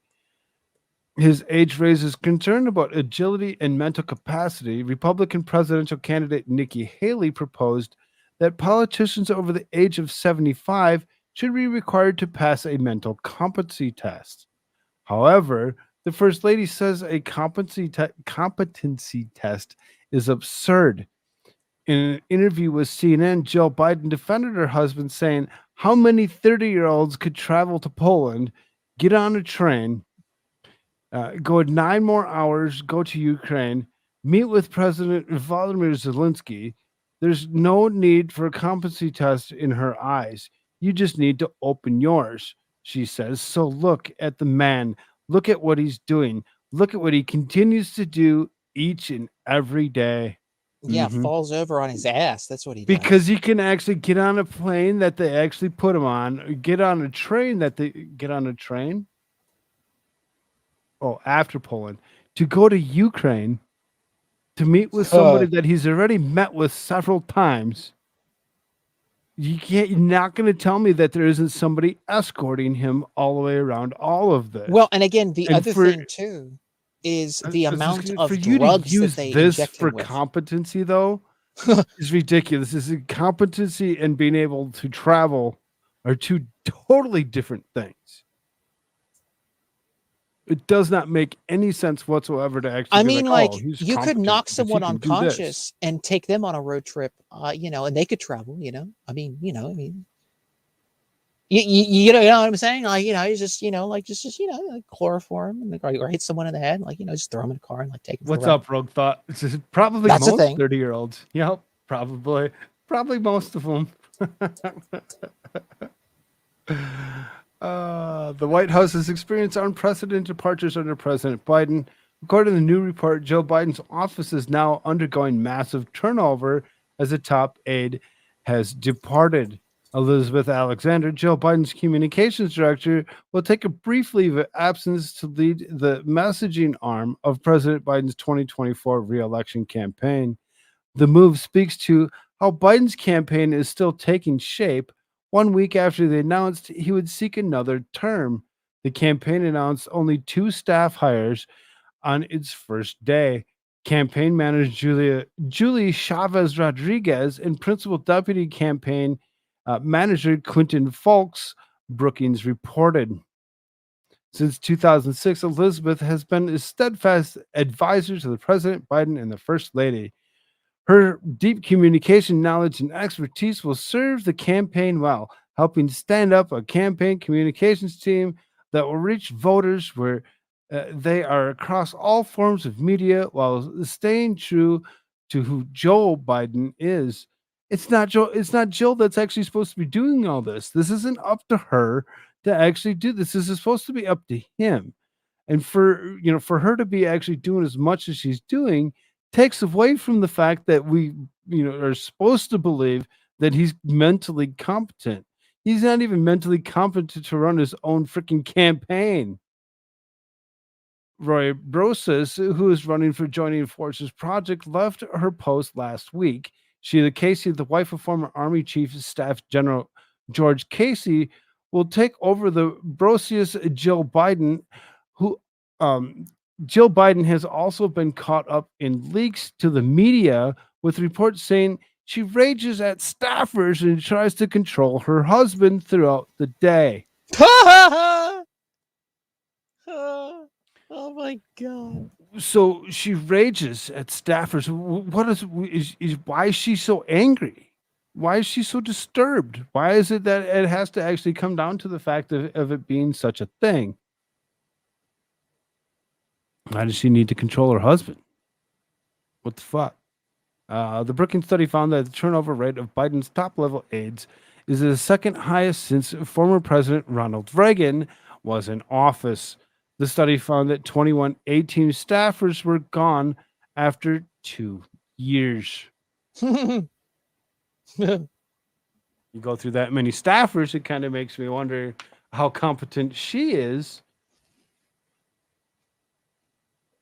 Well, I mean, nobody beats Kamala Harris. I mean, she's gone through 3 entire staffs of people, like the entire staff, 3 whole staffs worth. So that's like, how many people is that? What is it, like 50 or 60 people maybe? Or I don't know.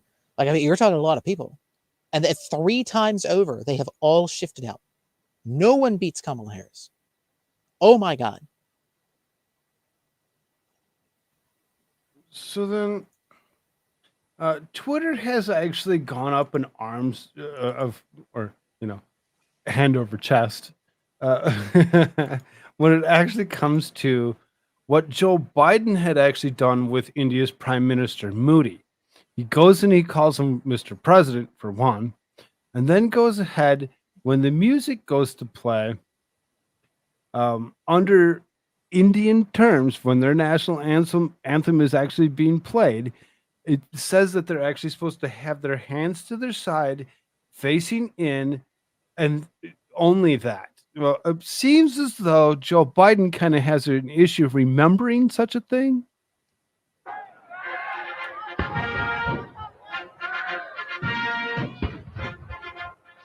That's not the American national anthem, dude.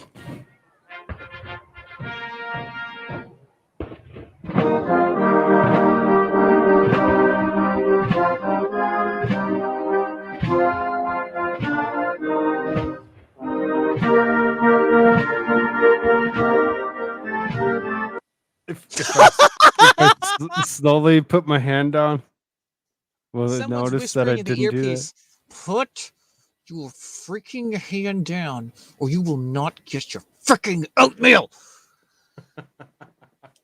No oatmeal for you. And he's just like slowly down. He just kinda, I'm just gonna put my hand to my side real quick. Oops. Did I do that? I don't think anybody's seen me. So here's exactly what they're supposed to do. This is according to the rule of thumb with Indian national anthem, both hands must be completely straight, parallel to each other while the song plays. The 80-year-old president also addressed India's Prime Minister Modi as Mr. President during an awkward exchange. He's so seriously. I mean, out of Biden does not know what national anthem is what, who's president of where. Like, he has no idea. He has no damn clue. He's off in another planet. He's off in another world. Like, he does not know what's going on. All he knows is that if he behaves himself, takes all the injections and all the drugs, he gets oatmeal and a cup of ice cream at the end of the day. Like, that's all he knows. And that Alice Cooper is going to change his diaper. Like, that's all Joe Biden knows at this point. Joe Biden is not there. Nope, not at all. Sorry, I brought that up a little quick. I didn't mean to actually put it up on the screen yet. Ice cream dude, they take away his ice cream. Yes, his ice cream, not his cream of wheat or his oatmeal. His ice cream. No chocolate chip ice cream for you. Yeah. Of course, I don't know if they're like thinking, do we take away the sweet treat or do we just like not feed him at all the next day? Like, I don't know. Like, what's a worse punishment right now? Because we're all just so pissed the hell off. Like, just, maybe we'll just stop feeding him for a day and just like see what happens on the drugs. Like, Right? All right. just because we're so ticked off. Yep. So being that we're all so ticked off, His and sick of skin Joe would Biden's concave 3 bullshit, times more than it already has. we're gonna brush Joe Biden to the side for the moment, and we're gonna try moving on. We're gonna try moving on from him as best as we possibly can. Investment. They'll construct a second fab here in Phoenix to build chips, 3 nano chips, the 3 nano chips that are 3 nano, and you know what I'm saying. Nano, no, I don't know.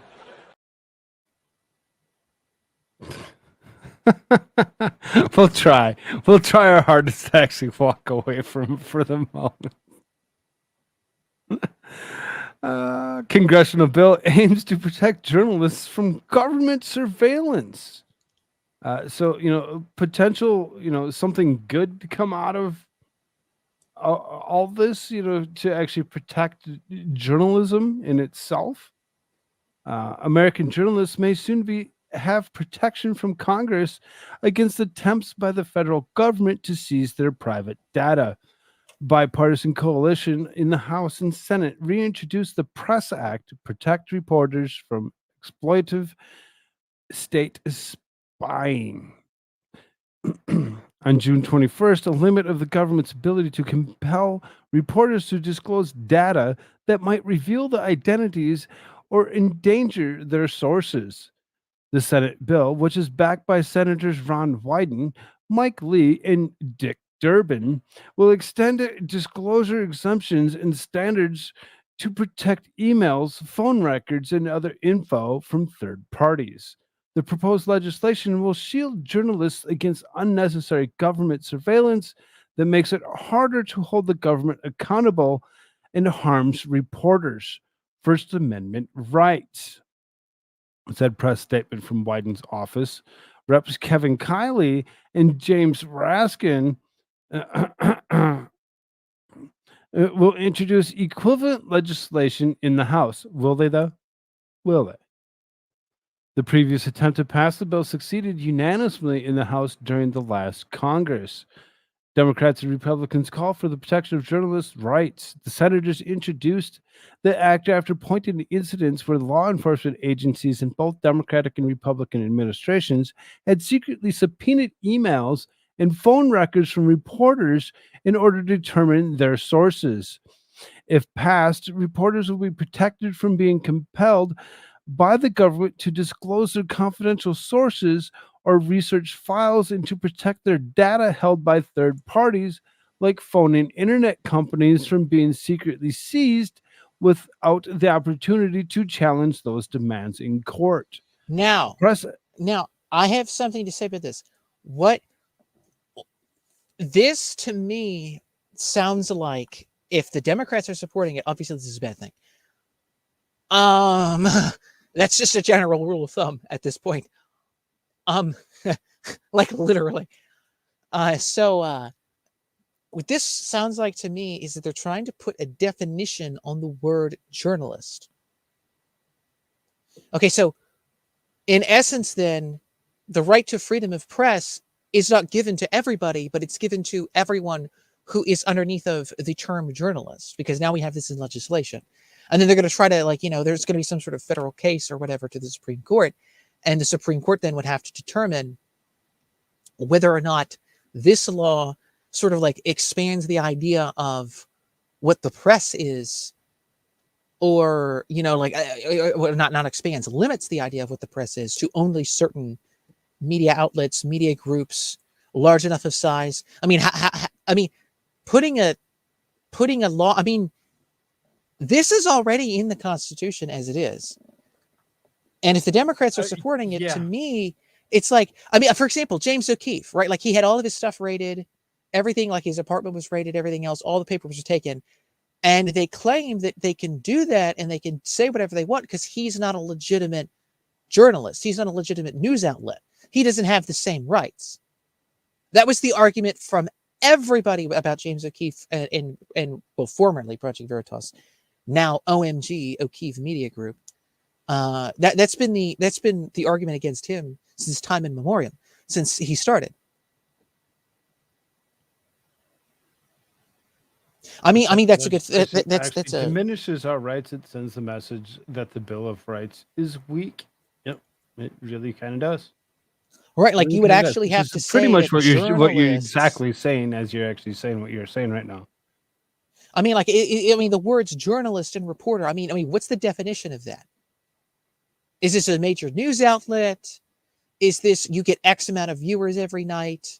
Is this what kind of like corporate structure do you have? I mean, like, what's the definitions here? I mean, is this anybody that report? Because the press has always been seen to be whoever puts out a printing press, right? Like the printing press. So you got like a printing press, you hand out pamphlets, whatever.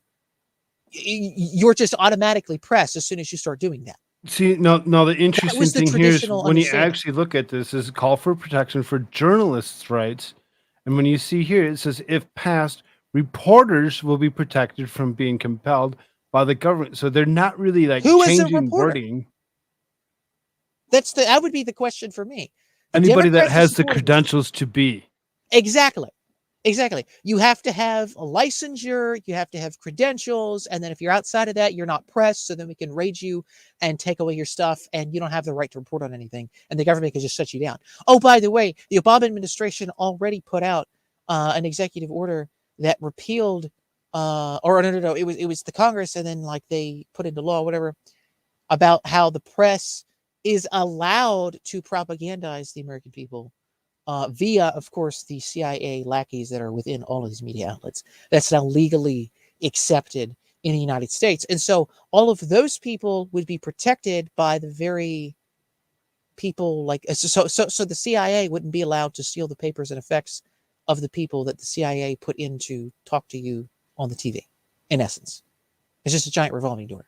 But hey, we made ourselves feel good. I mean, that's kind of what this sounds like to me. Now, unless they really, really go in and specify journalist, reporter as being anybody that does anything newsworthy or does any sort of journalistic act, quote unquote, then I might be okay. But I would want to see how they define the terms in this bill. But again, I cannot envision anything beneficial coming about from freaking Dirty Dick Durbin supporting this in the Senate. Like nobody, like he's the most vile, gaslighting, freakazoid creature that there is. Like if he's supporting this, I would not want to have anything to do with that. Just by default. Like that's a good sign. And so like Democrats and Republicans, even in the House side. So like Hakeem Jeffries, I guess, and his minority, majority, might as well be, is supporting this. So, So then, if past reporters will be protected from being compelled by the government to disclose their confidential sources and research files to protect their data held by third parties, like phone and internet companies, from being secretly seized without the opportunity to challenge those demands in court. The Press Act would require the federal authorities to give reporters a chance to respond to data requests from law enforcement, but the courts will still have the right to demand a disclosure if it is necessary to identify terrorists and prevent threats of imminent violence or harm. Wyden said that the bill is vital to protect the First Amendment, press freedoms, and that anonymous sources help keep the government accountable. The spying on reporters to learn the identity of their sources is a finger in the eye of the First Amendment. Unnecessary surveillance of journalists make it harder to bring waste, fraud, and abuse to light by scaring off sources and reporters who are essential to the well-functioning democracy. Our bipartisan legislation creates strong protections for reporters with common sense exceptions for cases when the government truly needs information immediately. The congressman from Oregon added that harassment of the press by authorities could deter reporters and sources worried about the retaliation.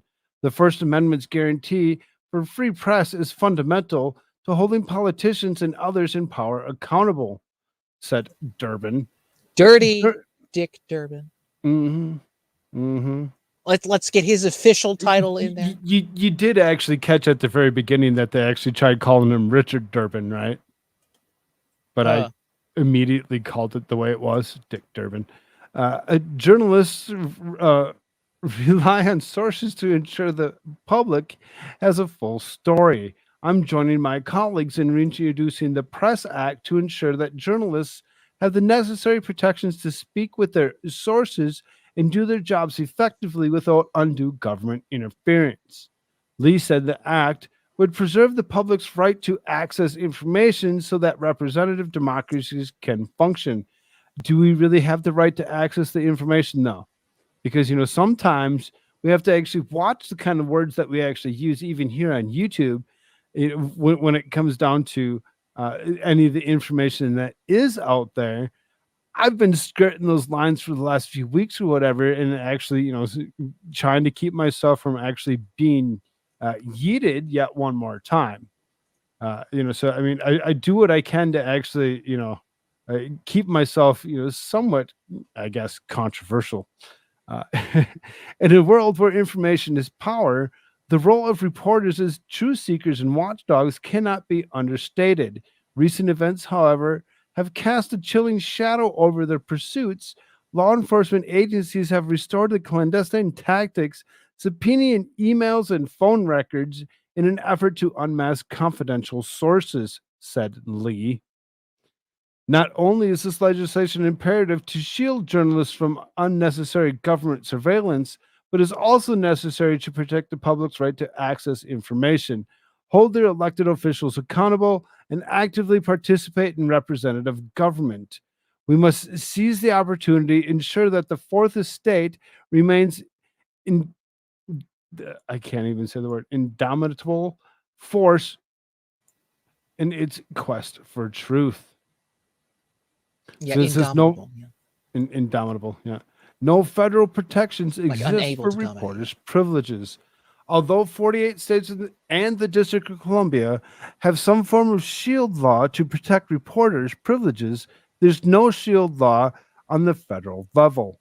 Protections vary significantly for the state by state, and local laws do not apply to investigations by the Department of Justice and other government agencies, which can quietly grab data from telecoms and other data providers with no legal restrictions. Our Constitution provides that no law shall abridge the freedom of press and inspires us to protect journalists against government overreach and abuse of the subpoena power, said Raskin. Sure, Raskin said that. Our Bipartisan Press Act vindicates the promise of journalistic freedom. I'm grateful to keep Rep. Kiley and Senators Wyden and Durbin from the partnership in the legislation and their recognition for press freedom as a fundamental democratic imperative. The Press Act was written to cover that hole and minimize the power of the federal government over the press. They shouldn't have any power over the press at all. There shouldn't have to be an act written to actually protect that. Yeah, the We First already Amendment have those is protections. clear enough. White House is yet to say another President Joe Biden would sign it into law, but the bipartisan push in Congress is likely to help. So Biden signing something into law that the Biden administration is actively doing to people like James O'Keefe, people like Miranda Devine, people like, which there's a story about, by the way, Miranda Devine of the New York Post, and things to do with the Hunter Biden thing with Hunter Biden and his former, one night stand lover and the unclaimed grandchild of the Bidens, his daughter. There's some in and outs to do with that. And so there's all these, reporters that the Joe Biden administration is actively hunting down, seeking out, tracking, tracing, trying to go after. And so these people are saying that, like, oh, well, it's likely that the Biden administration would sign off on it. Really? That doesn't sound good to me. Nothing that the Biden administration signs off on is good by default. Propaganda. Exactly. You know, our audience is great. You know, as far as chat goes, they're really right on point with a lot of this.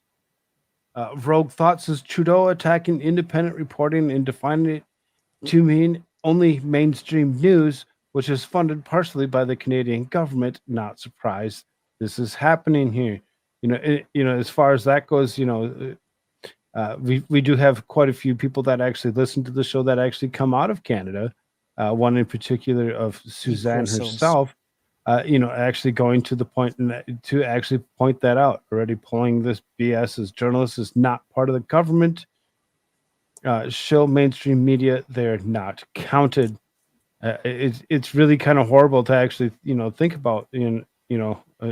Everywhere is having this issue. It's not just here in the States. It's not just here in the States. So, you know, while we speak of freedom of speech.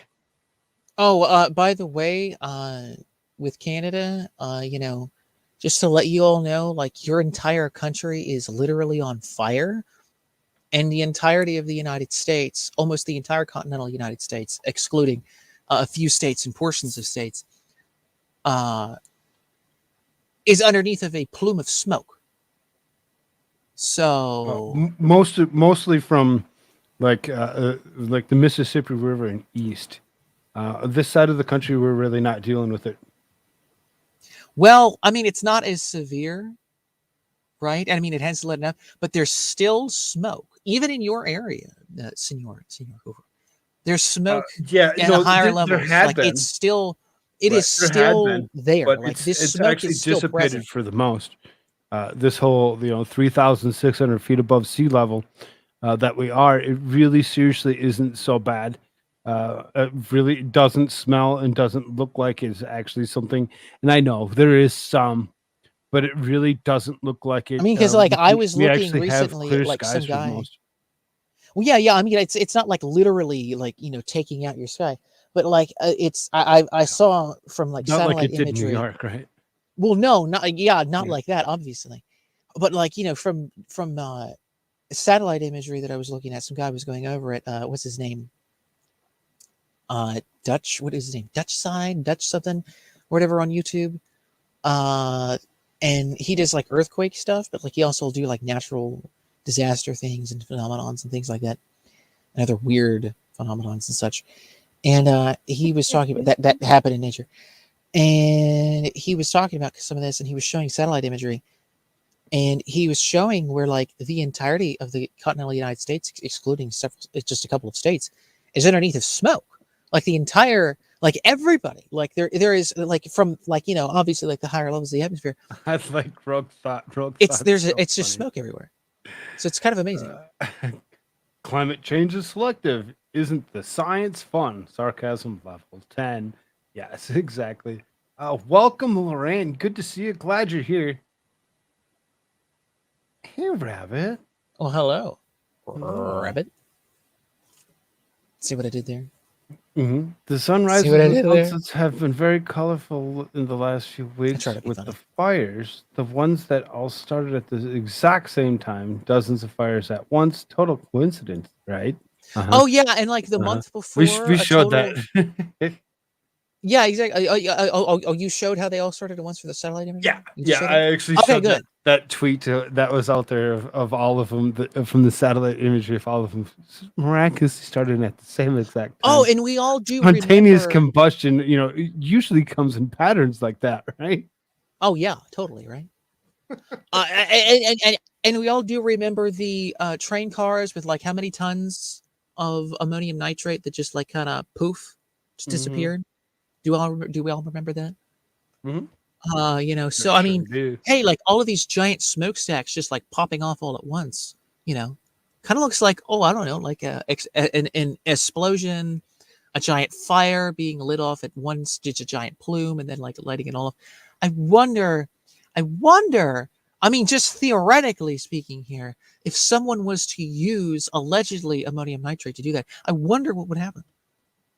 Just I wonder. just a Mhm. speculation on my part, because I would never suspect like the CIA or any other intelligence agency or any other wacko crazy groups that are either funded by them or started up by them or assisted by them. Like I would totally not like Extinction Rebellion or any of those wackos. Like totally, I could never be that. Never. I mean, we just had like all those cases of arson in 2020 with those wildfires out west. Like 60 of them were started by arson by just Antifa wackos alone, and a lot of them, of course, associated with Extinction Rebellion. Some of them. Did I miss that? Hey, So Vicky's here again. Awesome. Good. I must have missed that. Let's catch this article here real quick because we were speaking of freedom of speech. So it seems as though there's more that's actually happening federally. Freedom of speech. Mm-hmm. What's that? Yeah, right. Bill would mandate free speech training. Training? What? Why do we need training to speak freely? It's kind of interesting. On public college campuses nationwide. Just the thought about it, it just boggles your mind to actually think that we would actually need to go through some kind of training to learn how to speak freely. I mean, literally though, like on college campuses, they will go through training about how not to grape people. Literally. Like we're at this level of stupid. So like, yeah, maybe we do like, okay, kids, when you go to school, when someone says something that you don't like, you're not supposed to take batons and like freaking hatchets and other things and try and beat the crap out of them and unalive them. That's not a thing you should do, kill children. Okay, I know you're in your early 20s. You don't know anything about anything yet. You don't even know what shoe size you wear. Maybe you can tie. Maybe you can tie your shoes. I don't know. You still got Velcro that shoes though, most of you.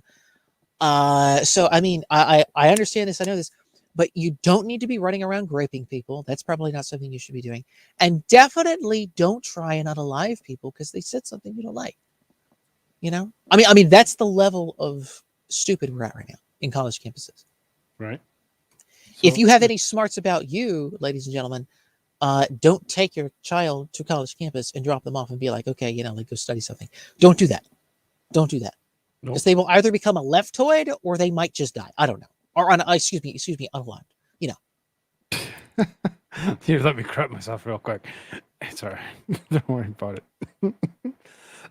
Informing students of their Susan's not that smart. Rights. She's got the brain of a horse. She's a horse. She might not catch that. I don't know. And yes, Susan's still in the background. Shut up to those who say she's not around anymore. Remember, she actually is no longer there. No, she's not. Neil is. Listen, that horse face is still peering through. I mean, again, like it's Neil. The nose, the snout. She stepped down. Do you remember she stepped down? She stepped down. She's not there. I mean, you can take the horse to the back, but its nose and its face, its head, its snout is still peering out of the barn window. You could take it and put it in the barn and say, like, we're not doing this anymore. But like, like Mr. Ed still has his head sticking out, like, chomping away. England is bad in universities too. I bet England. Oh my God. Yep. I don't even. All right, let's catch this article here real quick. It says informing students of their free speech rights is a basic prerequisite for ensuring those rights are protected. Oh my God. You can't. No, hold on. Public universities would be required to provide free speech information and training to new students during their orientation under a bill recently introduced in the House. Rep. Kevin Kiley, a Republican of California, proposed the Free Speech on Campus Act in May, which seeks to amend the Higher Education Act in 1965 to mandate the First Amendment training. The legislation was co-sponsored by Utah Republican Rep. Burgess Owens, who stated the bill would ensure diverse voices and viewpoints at higher education.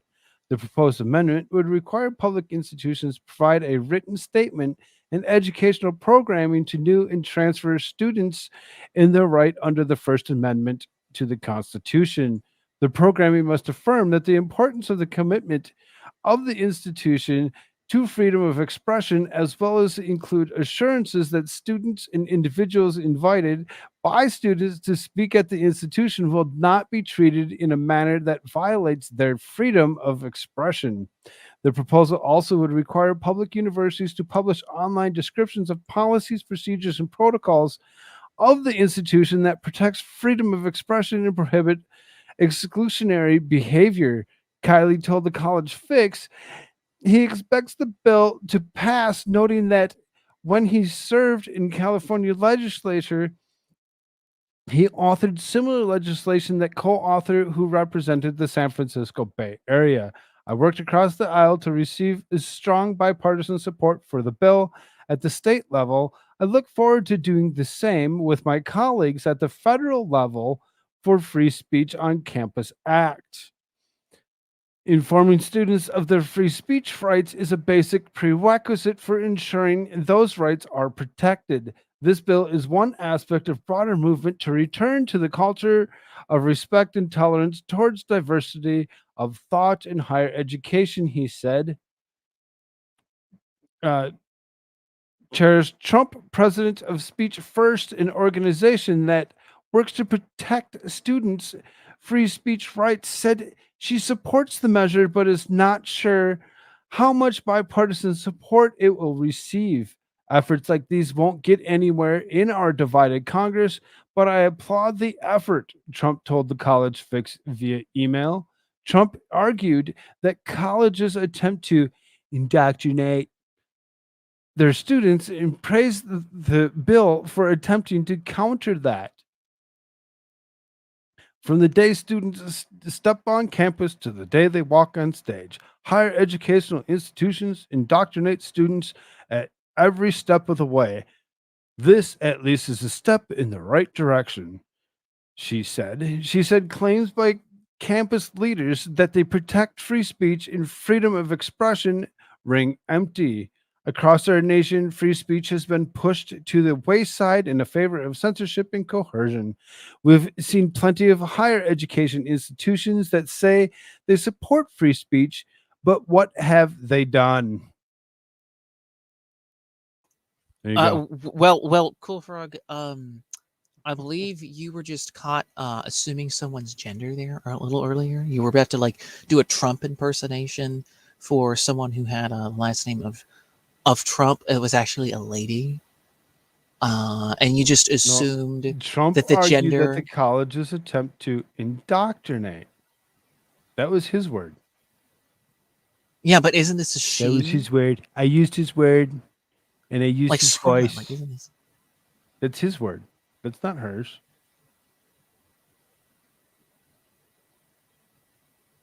Cherise Trump, president of Free Speech. Yeah, see? Yeah. So, guess. you were just assuming their gender that there just is because actually- it was there is a Trump. Yeah, female that- there and a she said, he's going to assume that this person is actually a she. Okay, like Canadian 5. Look at that. Suzanne, thank you so much, dear. You've been so supportive tonight. It's wonderful. Thank you, thank you, thank you. That's what they're trying to do to Jordan Peterson, free speech training. Up yours, woke moralists. We'll see who cancels who. Ooh, nice. Slick. Didn't see that one coming. So good. So good. But because Koolfrogg has now assumed someone's gender, he no longer has free speech rights. We have to like so somebody's got to train me. Somebody's got to train me how to recognize Koolfrogg's free speech rights, because he just assumed someone's gender. I really don't think he should be talking anymore. Somebody's got to tell me why he should be allowed to keep talking, because like he just assumed someone's gender. Well, shit happens. Uh, pronouns I can need a be a pamphlet. Can minefield. If someone give someone that to me? says their pronouns, fair enough. But if you don't know, you don't know. We don't do pronouns around here. We don't care. Oh, We really so don't. I can tell. This is why Koolfrogg no longer has free speech rights, unless someone can tell me why it is that he should be. I need like a pamphlet. I need it to fold out in 3 different directions, and I need it to tell me all about how the First America Amendment Shirt's works trying to and how free get some speech works. ESG points, is where he's going with this. Yes, how did you know?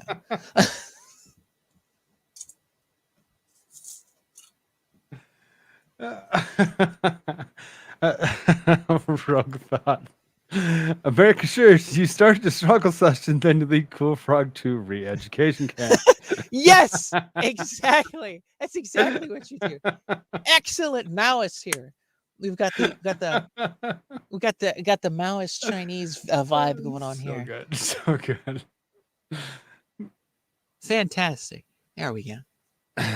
Thank you for that clarification.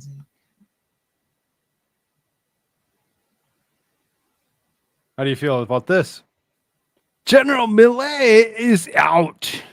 Replacement named General Millet's days are numbered as the That's chairman Millie. of joint. I don't care. It's not Millie. It's Millet. Or Miley if you want to go that direction. Like General well, Miley, like some Miley of Cyrus. us don't know how to actually speak actual read names correctly or whatever, and they just kind of or pronouns turn some weird like letters off the end of their name to actually make them sound them out, as opposed to making them silent like they're supposed to be. Things happen. Millet, Miley, Millie. Does he have a pronoun? We don't know. We can't assume. We definitely do not know what a woman is. That's official. Okay. As long as we know that. As long right. as we know right, exactly. that we don't know what a woman actually is, Yes. because we're not biologists. As long Right. as that's Right. that's the thing, we're all good. Exactly. Correct.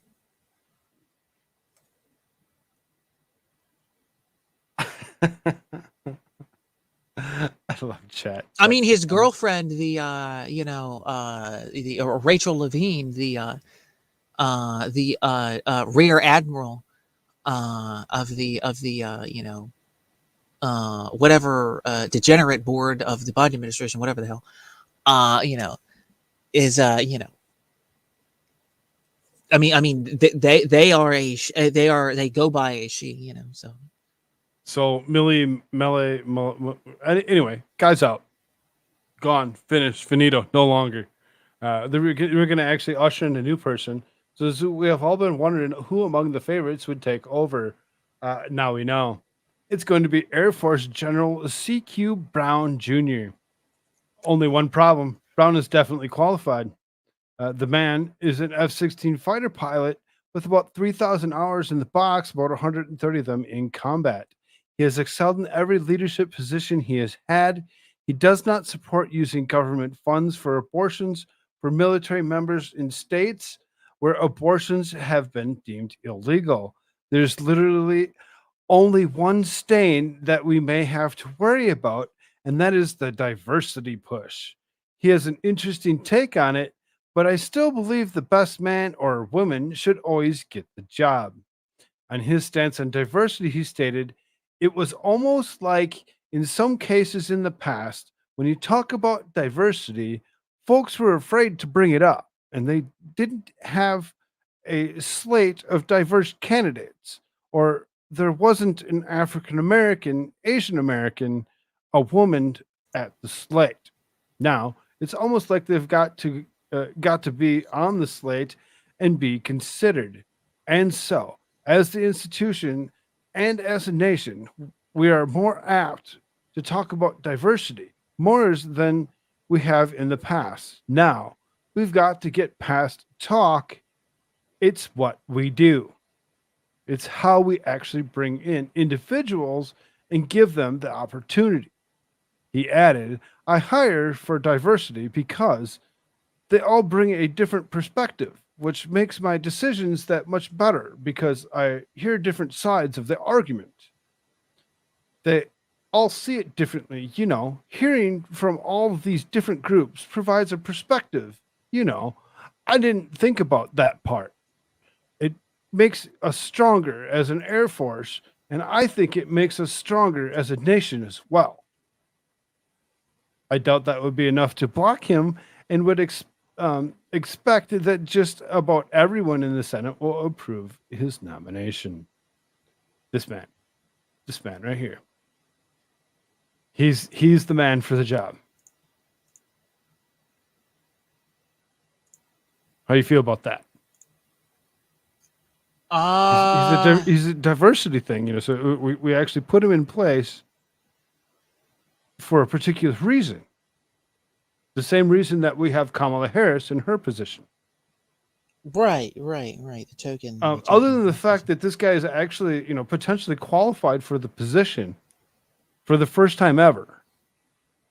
He's actually qualified for the position because of what he's actually, you know, gone through the multiple thousands of hours and hundreds of hours in military, whatever, or in combat.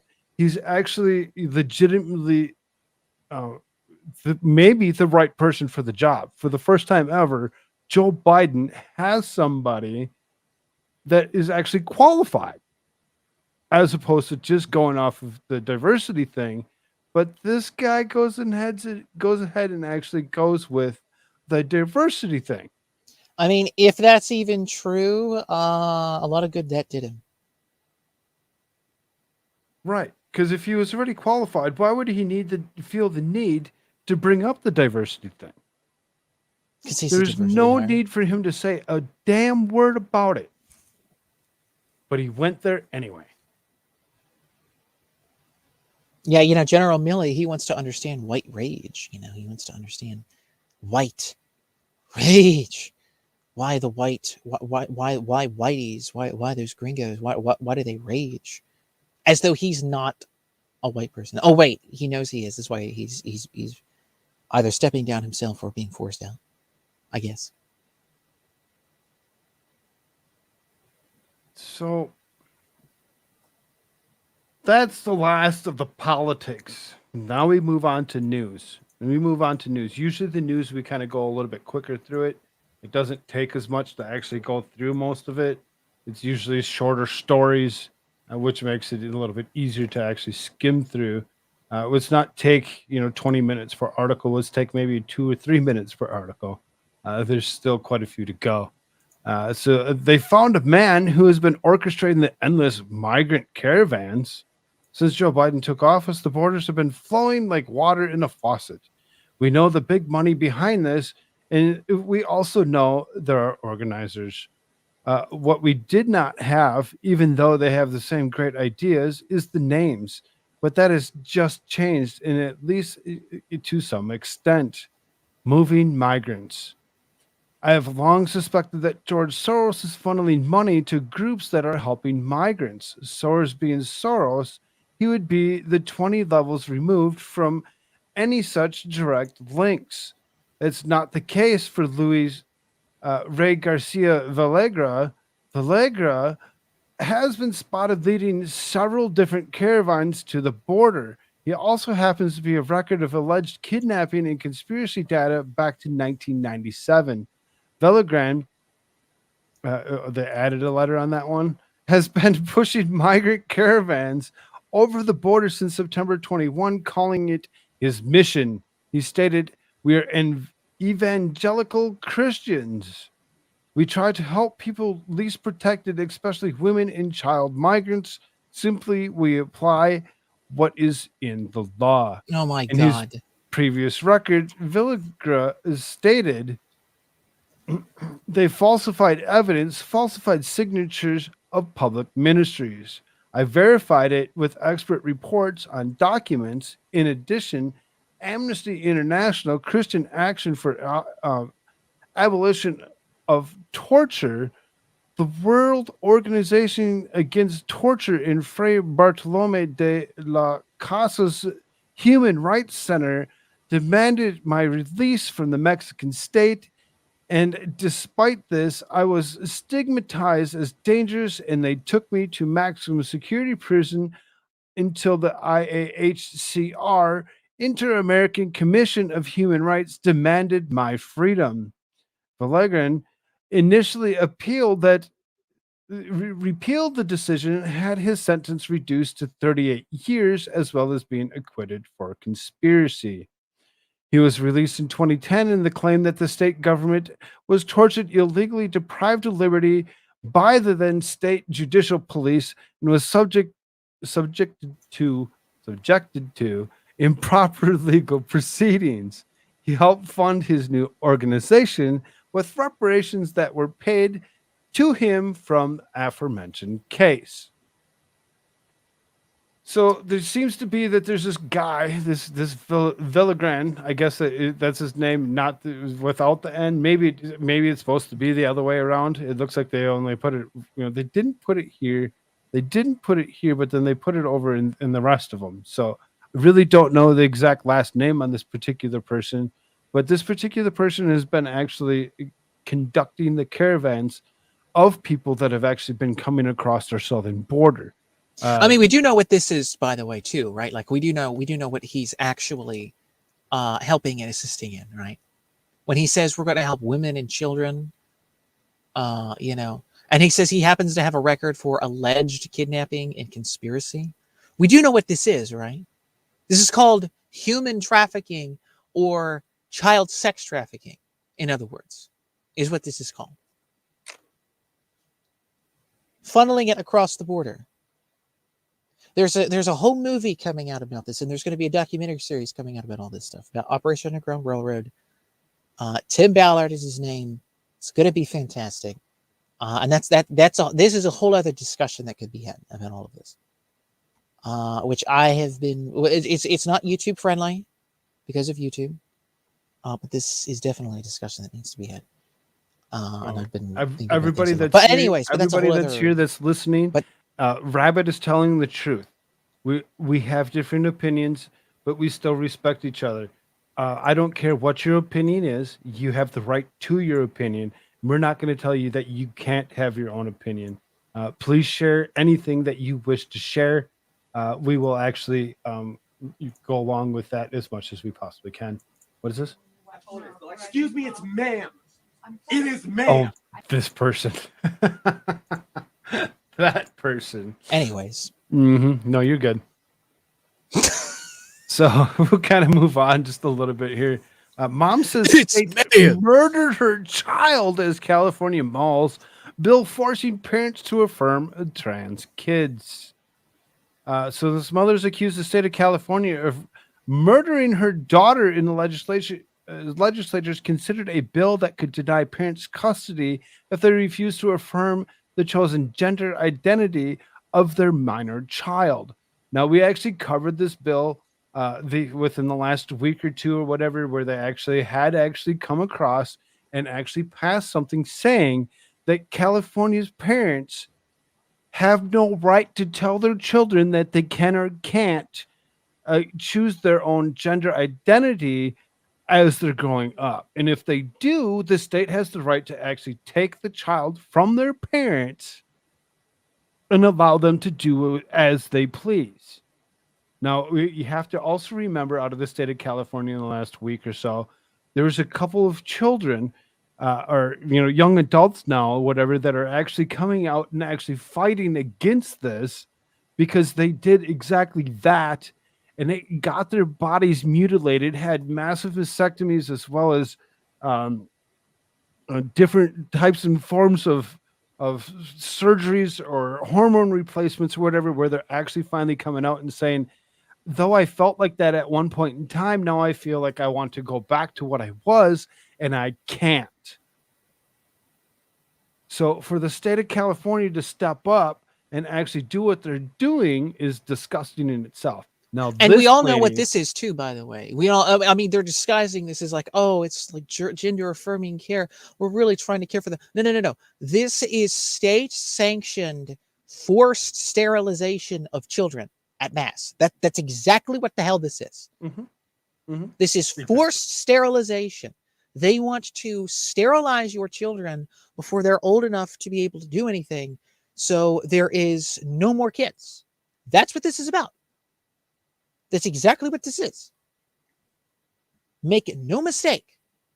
Because as soon as they can try to convince your child of this crazy, oh, you're a tranny, whatever, then they're going to take your child away from you in California. And then they're going to forcibly sterilize them and then mutilate them somehow and then damage them psychologically and physically without any repair. I mean, that's the goal. That's not an unintended consequence. That is the goal.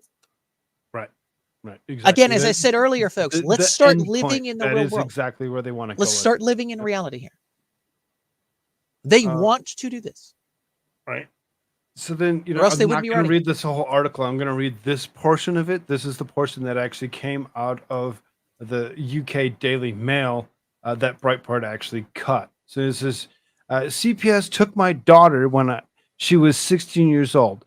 It was helped by her public school counselor, an LGBTQ group, and another trans-identified girl. My daughter was taken from her loving home because the state of California claims I was abusive for not affirming her trans identity. I lost my daughter over a name and pronouns. The abuse claim against me was finally dropped, but it was too late. The damage was done. By then, my daughter was in horrible mental and physical pain. My daughter knelt down in front of a train. She was murdered by gender ideology. That's exactly what the fuck they're doing to these children.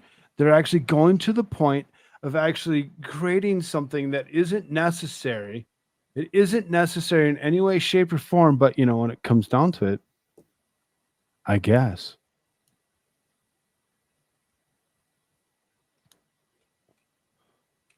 Very sad to actually believe that the state of California would actually go ahead and move along with such a law. Yeah, if you live in California, you need to get out because they are trying to pass into law. I believe they already have, right? That this is, I believe this is already passed. Again, Yes. forced sterilization. It's already passed. Your children will be taken from you. The state will take them if they can convince your child to say one or two things that they believe is going to, it's confirmation that they're trans or whatever. So they're going to try to put this out at mass. They're going to take your children, and then you will be sent to a camp if you don't comply. I mean that's where we're going here. But already initially, we already have the state now going to kidnap your children and forcibly sterilize them, mutilate them, and cause irreparable mental and physical harm to them. See this, Lorraine? It's already happening all over the world, but they're trying to do it here in England. Here's Suzanne. They're trying to pull that shit up here. That's Canada. Hasn't happened yet, but they're trying. Now, I know there's a couple countries out there like Germany. It's a big no. It's a big, huge no. So there are a few countries out there that are actually against all of this, totally against it for children. They're like, no, you don't get to actually, do this to your children. You don't actually get to groom your pets because that's not how it works. Kind of move on a little bit from it. We'll get back to it because there's a couple other articles where we'll listen and be like, oh, Ohio woman accused of impersonating a CPS worker and luring a child. Yes, she looks very sad. Ohio authorities arrested a woman after she allegedly attempted to lure a 4-year-old boy from his front yard. Home security footage shows Lisa Necrelli, 44, walking up and wrap her arm around the boy sitting in an orange bicycle. Necrelli strokes the child's back and his hair for minutes while she talks to him. According to the boy's mother, Jamie Spradlin, Necrelli told her son that there was a really pretty car seat for him in her black car. It creeps us out a little bit. It's gut-wrenching, Tim Spradlin of the boy's father told WCPO. After watching the surveillance footage shows the boy running into the Cincinnati suburb house. Mommy, there's some lady here that wants to talk to you. Jamie recounts her son telling her. Nicrelli showed Jamie a badge and said that she was a child protection service. And she asked if she could do an inspection of the house and said a complaint had been filed against them. However, Nicrelli did not leave any contact information for the family. The Spradlins felt uneasy about the encounter and checked the video surveillance footage. They also discovered that the woman they spoke with was not from CPS. Everything was a lie. And now we're sitting here on top of being enraged that this even happened, terrified because I didn't know what her plan was. I know that she told my son that she was has a black vehicle and that there's a really pretty car seat in it for him. Nicrelli was arrested and charged with child enticement, impersonated an officer, and burglary. According to handwritten note Nicrelli submitted to the court, she said she had been drinking all morning and was only trying to scare the parents. I walked to Kroger to get more beer. On the walk home, I saw the young child and I felt wasn't being supervised. So, in the attempt to scare the parent, I pretended to be from CPS. Nicrelli lives blocks away from the family and has a history of public intoxication. In 2005 and 2011, she was charged with disorderly conduct because of public intoxication. She's been held in Hamilton County Jail on a $10,000 bond. Sick, perverted, nasty woman going around touching people's children, trying to convince them to go ahead with them and get in their car. Rogue Thought for $5 says, excellent stream, gentlemen. Thanks for bringing up these important topics. Yes, thank you. Absolutely. Thank you so very, very much. Your donation is very, very much appreciated. What's up, TR? Good to see you, brother. Yeah, get the fuck out. You have no search warrant. You get off my property, even if you are a real CPS agent. Get the hell off my property without a warrant. I will literally call the sheriff on you. Yeah, Indeed. exactly. Indeed. That's exactly what you should do. Call the sheriff. So then, just to kind of change it up just a little bit, clinically dead woman revived in real life miracle. Miracles do happen even today. According to emergency room doctor, a woman was raised from the dead by the power of prayer. Kansas Coffeyville Regional Medical Center, like all hospitals, has played a major role in many people's lives, whether it was at their beginning or at their end. However, Dr. Landon Vincent, MD, a doctor who works in the ER in Coffeyville, is not taking responsibility for one life saved within the hospital walls. On YouTube video, Vincent gives his testimony to the congregation of the First Assembly of God about the miracle he witnessed, a miracle he was able to share with the church's pastor. A good doctor explains that during the spring of 21, in the height of Koof, when a woman was taken into the emergency room, the woman had been receiving life-saving care before her entrance to the ER, and even after her arrival, she received over an hour of CPR. We did get her heart beating again, but essentially the only thing keeping her heart going were shots of adrenaline in her bloodstream, keeping her on a ventilator. From a medical standpoint, she wasn't alive. She was what we call brain dead. The efforts of the medical personnel just weren't enough to keep the poor woman alive. It was clear that the doctor and the woman was dead in her eyes were fixed and dilated. She showed no gag reflex and her limbs showed signs of molting, signs of death that preceded the onset of rigor mortis. At this time, Dr. Vincent, his staff, and the woman's husband did a difficult decision to remove her from life support. The woman's husband asked if the preacher could come and pray. Dr. Vincent told him, sure, we'll wait for the pastor to get here.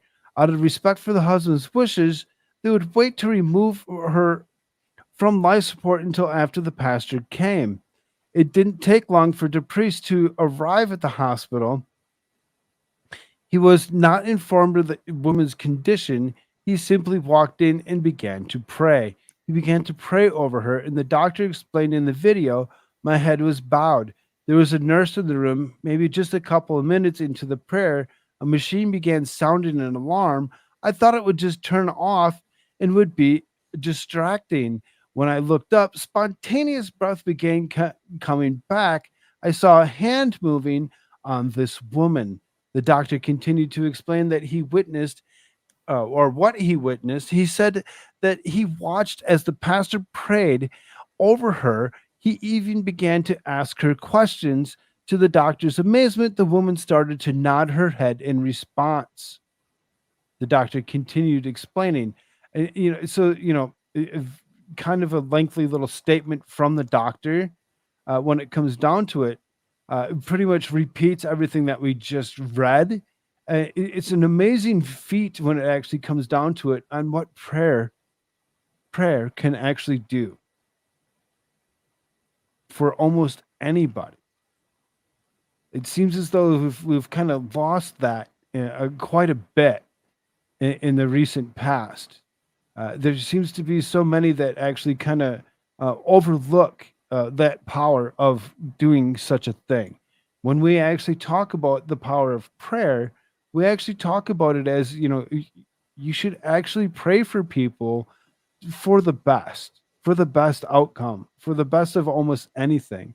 I couldn't imagine the look on this doctor's face after seeing where she actually was and where they were actually able to actually see that she actually came back around. When she's actually gone through that much, I would almost assume that there's probably some other irreparable damages that had actually occurred from this particular situation. Koolfrogg, have seen this shit happen at the morgue. Dude scared the living hell out of me when what I thought was a dead man sit up alive. I bet that would be scary as hell. I pray a lot for our friends, family, and others, says Rabbit. Yes, exactly. And that's pretty much where this message is it seems that it's overlooked also often nowadays. And, it really shouldn't. It really shouldn't be overlooked. It should be something that we really take to our hearts and actually feel for other people that we seem to, miss out on so often. I don't mean to diss that, but I would like to see more corroboration of this story. Just because there's so many crazy, and I'm not saying this doesn't happen. Like, you can go back. I mean, even the scripture talks about the resurrection, raising people from the dead. There's documented in the history of Christianity of people being raised from the dead. So this is not something that's it doesn't. I'm not saying it doesn't happen. I'm just saying this particular instance, I would want more corroboration to definitively say whether or not this particular story is true.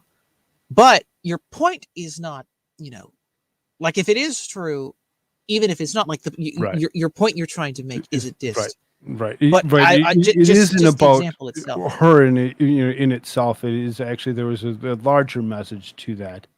Because That's if that where I is was trying true, she would not be the first one to have, that happen to her, to have a resurrection. So I'm just kind of going through all these tabs here real quick. Oh, well, Mike says Lazarus. I'm not even talking about Jesus raising Lazarus from the dead. Even though, that is sort of like a foretelling spiritually, if you will, to an extent, of what would be, what would happen also with the apostles and, after them. Exactly, Lorraine. We actually, that one in particular, I actually did cover that one within the last week as well, or whatever it is, where the old lady actually was in a coffin. They were actually giving her a wake, and she all of a sudden started knocking on the coffin. They went and opened the coffin up to actually see that she was still alive. She actually succumbed to herself within the next few days after that. But still very scary in itself to actually believe that people have actually gone to the point of actually looking like they're actually just that deceased, but yet still come back around, for even a short bit of time. It's kind of scary and kind of very disturbing in itself, to actually believe that something like that could actually happen, that they could actually see somebody, be deceased and then us would come back around. It was my stream that you were watching that got the article on the phone at the same time. Yep, there you go. Awesome. Sometimes person lapses into the deep coma and can appear dead. Yep, of course they can. There you go. America shirts, you are of my thinking with full respect to prayer. Yep. So Indeed, is my sentiments, and glad to see you share them. okay, Because so I think it is, vital that we still think. right,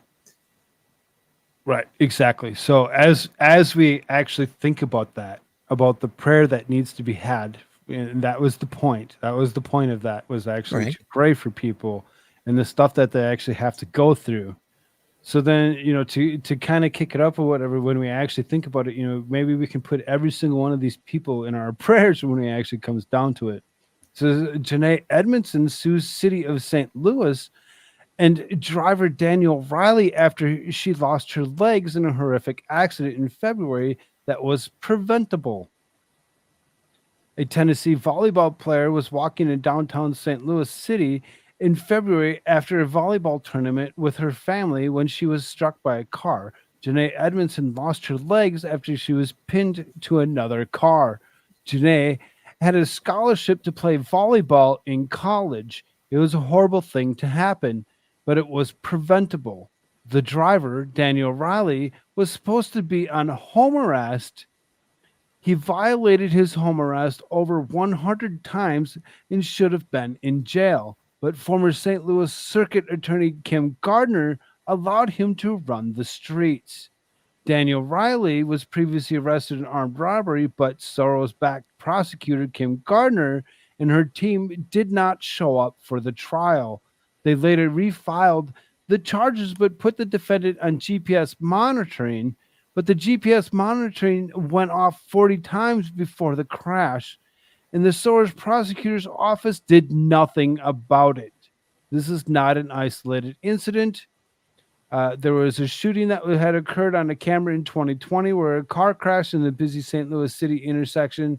The crash and the shooting took place in Lindell and Sarah near the Central West End. Two men were seen arguing over a crash in the middle of Lindell Boulevard when one man pulled out a gun and started shooting. But St. Louis Circuit Attorney Kim Gardner let the shooter walk free the next day without filing charges. In an earlier event, St. Louis police arrested a drug dealer. It really seriously, when it comes down to it, even reading this in itself is disturbing. Leave the mega cities, leave the big cities, people. Get the hell out of there. But out. Really, if you can't afford to get out and you're actually stuck there, is to actually vote these people out. Vote these people out. They do come up every single, or so many years for actually being appointed to these positions. And just because somebody like George Soros funds them doesn't mean that you can't get them removed. Yeah, but I mean, look at your ballots and you actually see that there's only one person on there, that incumbent, like Kim Gardner, you can actually still mark it as somebody else, so that eventually she has to actually run and actually run again, and actually can possibly be removed from these positions. It is possible. It is possible, but so many people think, well, it's the only person that's going to be up there anyway, so we might as well just mark it as we just want her there. No, you don't want her there. There is ways to actually get these people removed. Well, but one of the worst. There's not enough individuals like that, though, in these cities. Most of them are blue, solid blue, and then not only do they import people to do certain things, But there's also chicanery, shenanigan type stuff allegedly somewhere along the line. So, I mean, it's quote unquote possible, but like, I mean, very, very difficult, almost impossible. I mean, like, there's like a 2% chance, maybe, I would say, at this point in those big cities. I would just say, like, they're just going to collapse it on themselves because, like, most of these people have either legalized some sorts of chicaneries allegedly, or it's just simply that just grotesque that people just will vote for these people at mass. So you're the minority if you don't want to in many of these places. Right. You can try your best to convince people if that's what you feel as though you would wish to do. But my suggestion is that, especially if you have children, leave, flee for your lives. Run fast. Run fast. Like in the book of Acts, like, Jesus told them, well, before the book of Acts, he told them to do this. And of course, in the book of Acts, you see it where you need to sell all your belongings, sell the property, sell the home, sell everything in Jerusalem and leave for the hills because Jerusalem is going to collapse.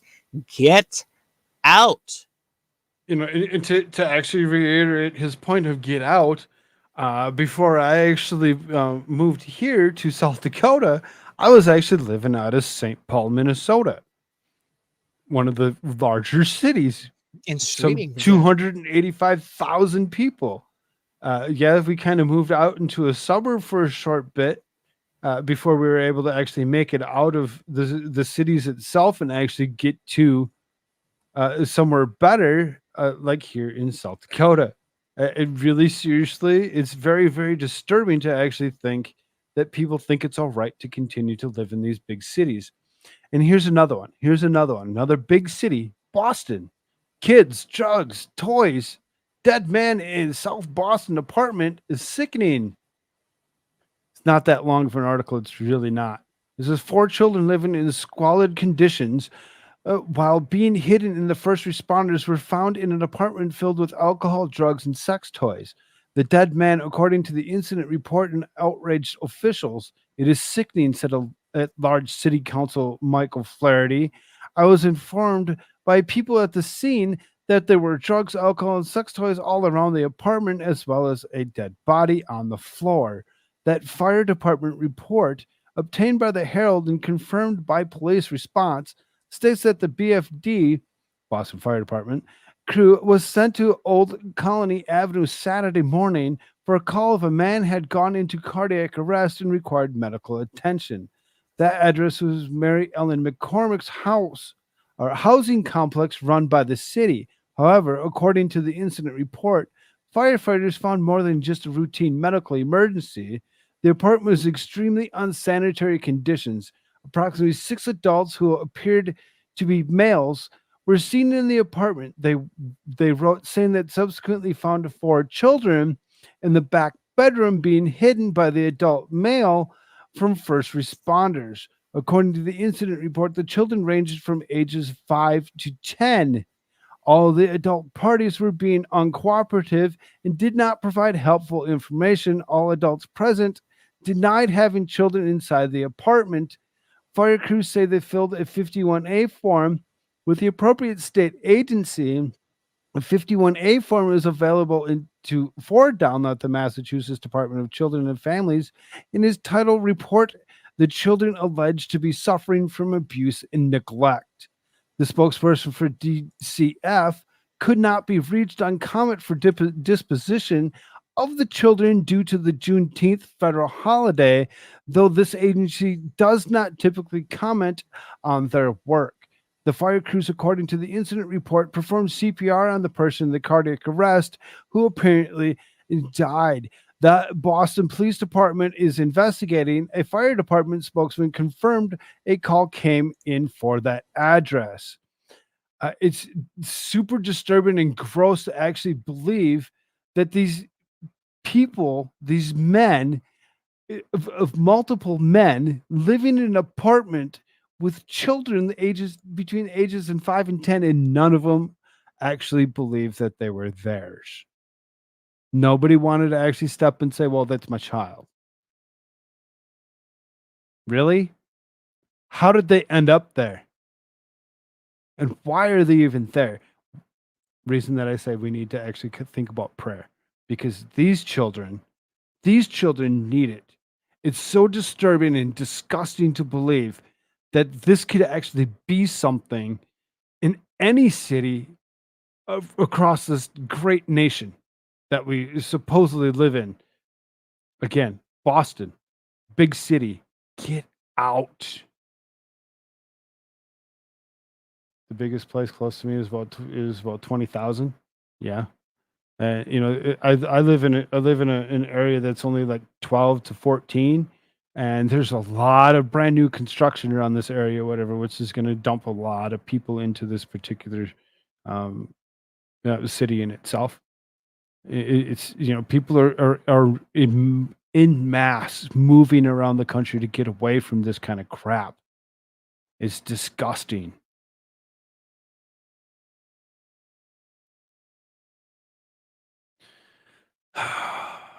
College professor strips down naked during class to prove this point.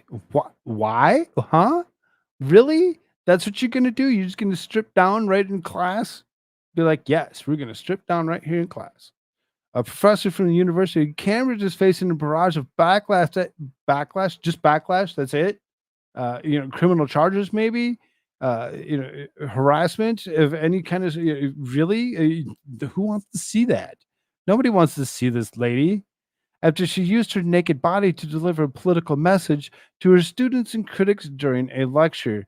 Dr. Victoria Bateman is an economic fellow in the university. She would describe herself as a passionate feminist who has established a reputation for herself by using nudity as a way to draw attention to women's rights. Bateman appeared in a recent video completely in the nude with the words, "My body, my choice," inked across her body. Her reasoning? Bateman has argued that the restrictions women face in today's society were brought on by association of women's bodies with sin, from foot binding to female genital mutilation, from restrictions to women's ability to work to restrictions of the travel. That's the common factor behind all the historic and current limitations of women's freedom across the world. One factor, the association of women's bodies with sin, something that results in the society's desire to mutilate them, to cover them up, to keep them within the home, to restrict women's ability to work and travel. And how do we tackle that? Not by adding to it, but instead by challenging it. And how do we do that? With a simple message: my body, my choice. The video can be seen here. We're not going to actually watch the video because, you know, obvious reasons. We're on YouTube. But, you know, again, really? You're just going to strip down in class to actually fight for women's rights? Really? That's what's going to actually get attention to women's rights, is you actually stripping down naked. She should be charged for abuse and assault to each and every single one of the students in that room, because she forced them to Unless you actually look at support such a thing. book burning, you know, and book banning, you know. I guess. You don't like freedom of speech, Koolfrogg? Is that what I'm hearing? You don't like freedom of speech? I mean, is this freedom of speech? To strip down express naked? yourself as you will, right? You know, like, I mean, Rabbit says, I taught human anatomy and psychology or physiology, but always kept my clothes on. well, see, that's just a different style, you see. See, prawn and other things like that, that's just, you know, different styles of teaching, you see. And if you don't support that, well, then you must be a anti-free speech Yahtzee book burner, you know. Yes. See, there we go. Clothes are misogynist. Yes, precisely.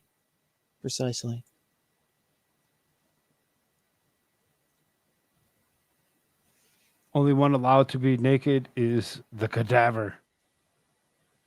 Rogue thought. Closer massages. I love it. We're gonna kind of, please pray for these people to actually get better. It really seriously is very dangerous to actually believe that this is the kind of shit that they're doing. Um, some weather to kind of lighten the mood here a little bit. So it says California drought is over. Major reservoirs are overflowing. And you can see old pictures to new pictures that these reservoirs have actually been filled up by the storms of this past winter. If we can kind of be at ease a little bit this summer, hopefully for a bit, that there's actually rivers again that used to always be. The historic barrage of storms this winter offered some breathing room for California's extreme dry conditions. 95% of the state is reported to have beat out of drought, according to the newest drought monitor map. There is a map here, whatever, that you can actually see from 2022 to 2023. A big difference in drought conditions when it comes down to it. So, the storms that they were also afraid of, all the weird, strange phenomena of actually snowing over this winter in California actually was something good for them. And it actually filled up their water dams and whatever rivers again, and actually gave them potential drinking water that is also needed for them to survive. Gavin Newsom will just pump it all out into the ocean. Yep, you just continue to pump it out to the ocean. No big deal. No big deal. So kind of stay with the weather theme. Kind of scary. It says dozens inches of apple-sized hailstones hit Colorado concert goers. So you can see the massive amount of people in this crowd. It says dozens of people are injured in hailstones the size of apples that pelted concert goers in Colorado on Wednesday night, with at least 7 needing hospital treatment following a powerful storm. Why are you outside in a storm? Like, does no one check the weather before they go outside in like a massive crowd like this out in the middle of the open? Yeah, like, do you right. think that like pitch black clouds with like, thunder and lightning and, wind blowing, like, do you think that maybe you should be outside in all of that? Like, does it sound like a good idea? Like, if there's lightning flashing around, thunder, sound, wind blowing, possible rain falling in the distance coming your direction, you think that maybe you should, like, I don't know, like maybe get a little bit of cover, at least from the rain not being soaking wet, right? At least from the rain. Let's disregard like the wind and the lightning sounds and things. Like, let's just talk about like not getting drenched with rain. Like, just common sense. Like, don't we think that maybe we should like not do that? Like, not be out in that? You think maybe? Right. Maybe. Just maybe not go outside. So kind of dangerous in itself to actually think though that apple size hailstones that could do some massive damage to people or anything else for that matter. It says witnesses described the onslaught of the concert from former One Direction singer Louis Tomlinson at the Red Rock Amphitheater in Morrison, west of Denver, is straight out of a horror movie. A video of hailstorm is posted on social media showing people racing to take shelter and others covering their heads with boxes taken from merchandise stands.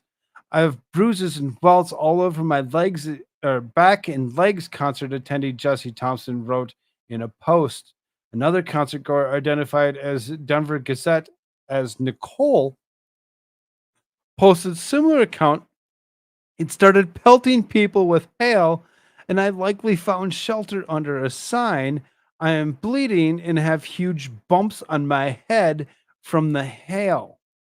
The statement posted on Twitter, a West Metro Fire Department said 7 people were transported to area hospitals for non-life-threatening injuries. A total of 80 to 90 people were treated at scene. Injuries include cuts and broken bones. Officials canceled the concert out of fear for the public safety. They didn't cancel it anytime sooner. Devastated by the show tonight. Hope everyone's okay. I mean, literally, right? Like, I mean, if you couldn't time that cancellation any time any better. Any better, right? You didn't see any potential storm coming your way. You had no No. clue that anything was, severely going to happen. It's like everybody in the audience is being pelted with giant, like freaking softball-sized, apple-sized hail, and like just being pelted to smithereens. Like, you know what we should probably do? We should probably cancel this. You think? We should probably cancel this. Yeah. It's probably time. Yeah, like that person's arm is like, bent in a wrong direction from the hail that was just falling. We might want to cancel today's show. You think? Yeah, okay. We'll cancel. Okay, go ahead, put it on the internet. Everywhere else. We're gonna cancel the rest of this evening's programming, ladies and gentlemen. Sorry for the sorry for the late announcement. Fun how that works. Climate crisis sales are going to fall. Eat it, Greta. How dare you? We just read an article yesterday about Greta. Yesterday was the date that she actually said would be the date that the world would end from the climate catastrophe that is just that. I think Greta herself is the climate She catastrophe. deleted that tweet, but it was still out there that some people are actually able to find and actually, wrote a nice little story about her. Survival guilt is a real thing, though. Just glad no one died, and not being there would be a strange feeling. Yeah, I mean, I love storms. They're beautiful, in my opinion. We don't get tornadoes here. See, and I from Minnesota, and we actually the year before, 2 years ago or 3 years ago, when we still lived there, during the winter, there was actually winter tornadoes. Very, very scary and dangerous to actually think about. So yeah, there's plenty of large area of potential tornadoes to actually evolve, like this one. Rare combination of tornadoes and softball-sized hail leads to deaths in Texas. A line of severe storms produced, the meteorologists calls a rare combination of multiple tornadoes, hurricane-force winds, and softball-sized hail in northwest Texas, killing at least 4 people and causing significant damage around the town of Matador. National Weather Service meteorologist Matt Zabel says the supercell developed about 8 p.m. local time on Wednesday near Amarillo before striking Matador, injuring 9 people in addition to 4 killed and causing widespread destruction. Zabel says the storm later produced 109-mile-an-hour winds at Jayton, in addition to 4-inch or larger hail. Kind of, if you think about it now, Texas, Northwest Texas. Where's the difference between Northwest Texas and Colorado? Do you think this isn't the same storm cell that would have dumped large apple-sized hail balls into a concert? I wonder.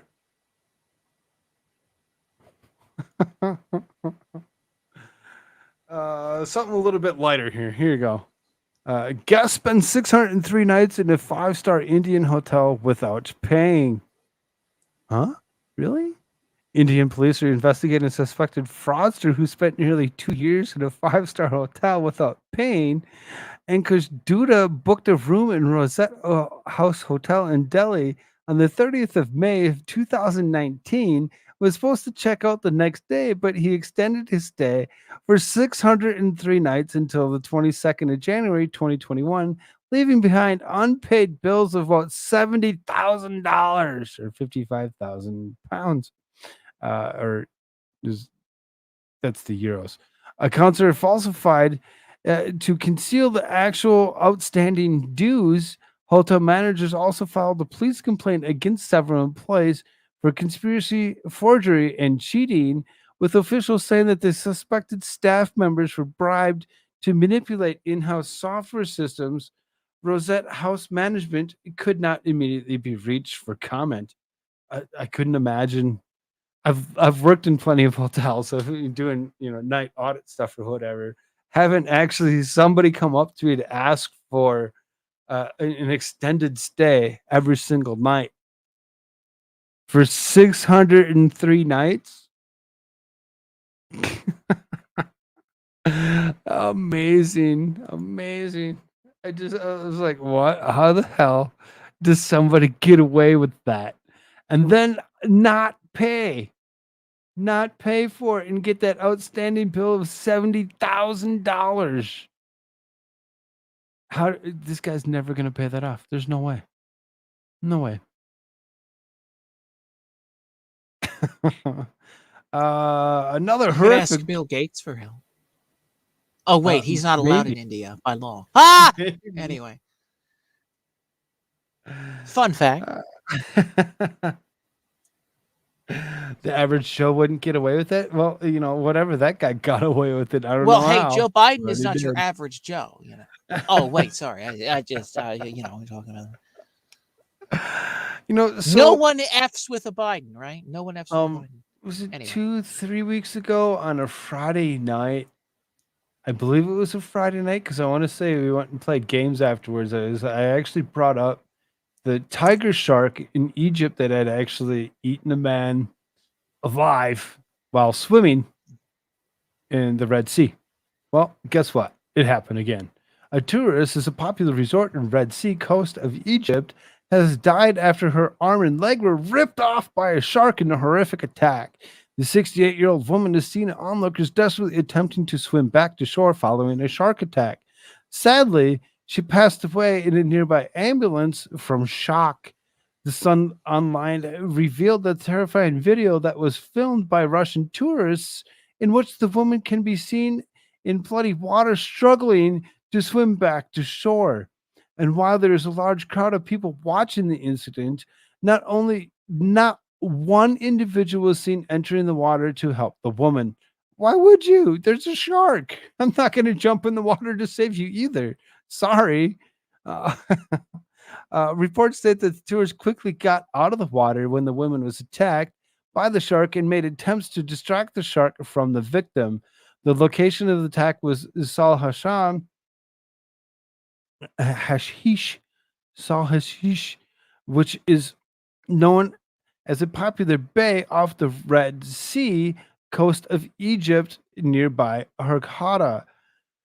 The victim of the attack was Austrian and lived in her Egyptian husband in the country. Only witness was the woman had lost an arm to the attack, but did not mention to her losing a leg. One witness could be heard saying, "People are rushing out of the sea. There's no ambulance. There's no one helping here. She's got no arm up to her elbow. The shark grabbed her and twisted her around." Another onlooker shared, "I had been filming an octopus and people started screaming. I didn't even pay attention. Then I heard a terrible roar. I stopped filming the octopus, turned around, and there was a hefty jaw gnawing on this woman. This woman was still fighting off the shark in her hands at first, but apparently the shark bit off her leg with a flipper first, then her hand, which it threw it on the corals." She continued on adding, he continued on adding, "She was in shock. She didn't even scream, didn't cry, nothing. People were just screaming. Rescuers were running. There's no life buoys, nothing. There's nothing to throw to save the woman." From shark? I mean, maybe a harpoon? The Sun stated that the doctors are desperate to save the woman, attempting cardiopulmonary resuscitation. However, she was unable to be saved. Following the attack, any swimming, diving, snorkeling, or fishing has been prohibited in the area for at least 3 days, according to the reports. Because sharks will leave you alone after about 3 days. Don't worry about it.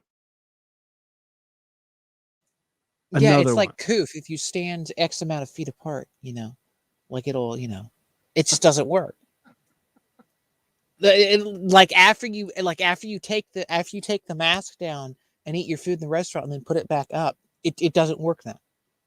Like if they're like, if you sit in a booth with your family and the other booth beside you, as long as there's like a big plastic thing over top of the booth, you're fine. That's how that works. It just disregards the plastic. Have you heard about the killer whales ruining boats? Yes, I have heard about the killer whales actually ruining boats. They're actually like massive amounts of whales that are going around and actually tipping over boats. They've actually like learned how to actually do such a thing. It's very interesting. Good night, Rabbit. You have a good one, dear. Sleep well. Oh, later, Rib. All right, let's move on. A good eye. Oh, AI model identifies conservative women are more attractive and happy than leftists. Oh, like I could care. Like we all already AI knew is that. learning.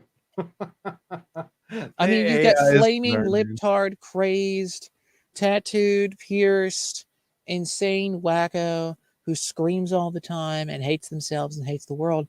Then you have like normal looking women on the conservative side, and it's just like, I think they're probably more attractive. Like you think maybe, like I don't know. Like I didn't need AI to tell me that. Just saying. Like thanks, but Lorraine actually says, no thanks, because nobody was asking you AI. Like screw. right. Like Lorraine I didn't says, need you. Gelf Walker Didn't need saved a your opinion. woman from a shark in Australia. Was on Tug's channel live. Fun. There you go. There, AI isn't that intelligent given this article. That's rogue thought. That's sarcasm. A recent study reveals that the AI Because he model has some weird has found fascination conservative with women to be. leftoid women. Yeah, Oh right. my god. I don't know if we really need to actually go into the article in depth. We are past the 3-hour mark, so we'll just kind of, we can. I think we can all extrapolate that the AI is actually learning the truth that conservative women are more attractive and happier than leftist women. I mean, generally, if a woman's possessed by demons running around screaming how she wants to like eat babies and things, like it's probably, it's probably not very attractive. I mean, at least to me, that's not very attractive.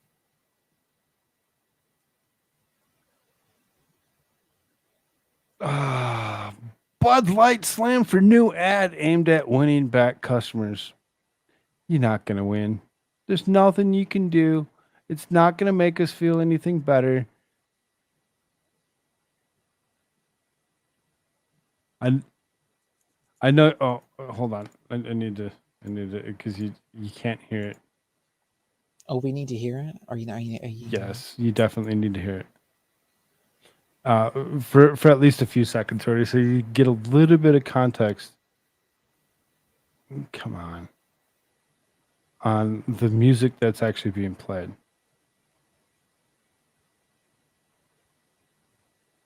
And of course, there's Dylan Mulvaney. Man, where's the commercial?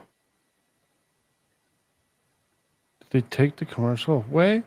Screw you. There it is. Okay, I was going to say, where did it have?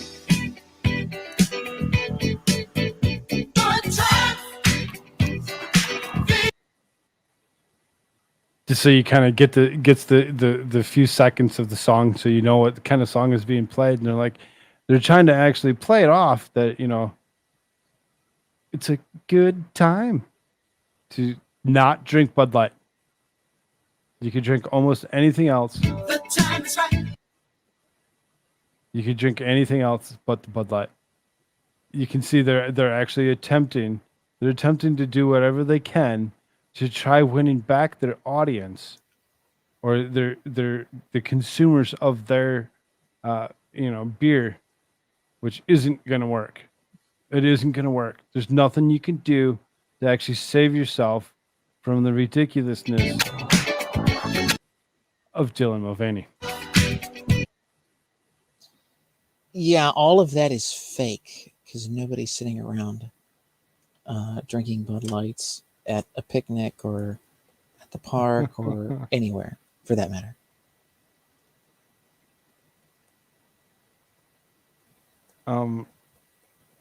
So, and there's reasons that I have these shows set up the way I do. I actually go through all these articles. I read them. I look at them and I try putting them in a good order to actually get a decent show out of it. So this NASCAR driver arrested, shocking allegations. NASCAR isn't taking the possibility of domestic abuse lightly. The massive racing corporation has suspended driver Cody Ware indefinitely. This is after his arrest of felony assault charges in North Carolina. Cody Ware is a 27-year-old race driver for Rick Ware Racing. According to the arrest records and online reports, Ware was taken into custody for Iredell County Sheriff's Office and charged with felony assault by strangulation, inflict serious injury, and misdemeanor assault on a female. He was released on $3,000 bond later the same day. NASCAR announced the indefinite suspension of Ware in Twitter after his arrest. The Associated Press was able to get a copy of the police report and reported that the arrest stems from an alleged domestic violence incident that took place in the late night hours of April 3rd. Ware's absent from NASCAR Cup Series dirt race at Bristol Motor Speedway on Saturday, and the news of his arrest has circulated after the race. Rick Ware Racing is owned by Ware's father. The racing company made the announcement on Cody's absence of the NASCAR Cup Series, claiming the driver was dealing with personal matter. Yep, a very personal matter. Very personal matter when he actually goes ahead and he actually assault by strangulation against a young lady. He should have actually had himself put up against the wall potentially, but whatever. 27-year-old race car driver, no more. I bet Daddy's very, very sad that he is not going to actually be the next person to take over for his own racing company. Too bad. So sad. Too bad. So sad. You're dead. Yeah, we're almost done here. We got a few things left here. So this guy, investigators determined this crash was intentional. YouTube sensation Trevor Daniel Jacob went for a little too far in an attempt to boost his social media rating. The FAA frowns on intentionally crashing your plane. Destroying the wreckage afterward happens to be a federal crime. So the 29-year-old is looking at serious consequences. He decided to plead guilty and throw himself to the mercy of the court. Crash for social media. CNN is reporting that social media personality Trevor Daniel Jacob admitted to authorities he had planned to crash his plane. He filmed the whole crime in a video meant to promote a wallet. Making things worse, he later collected the aircraft's wreckage and got rid of it to hinder federal investigators from probing the crash site. The federal attorney of this, he's lucky that he got it to actually go where he wanted it to go. Federal attorney of the Central District of California issued a press release spelling out the engineered social media escapade. Jacob not only is, or rather was, a pilot, he also happens to be an accomplished skydiver.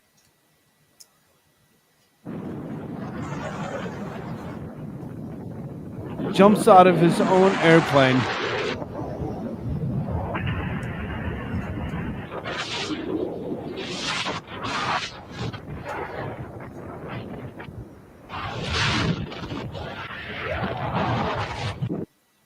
Just jump right out your own very good, well-built airplane.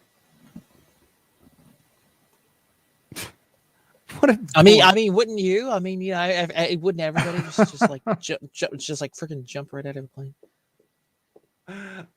I guess that's what you do. Like after you're high enough, you just like decide, okay, I'm just gonna bounce. You're like, whoop. All for social media. Right, exactly. Right, like, don't you want TikTok to have like the flaming wreckage of your plane? Just be like spazzing in someone's brain, frying it. I'm glad I only just read the news and do politics as opposed to jumping out of an airplane to watch my own airplane crash and burn. Good times. Good times, yes. Very good times. So,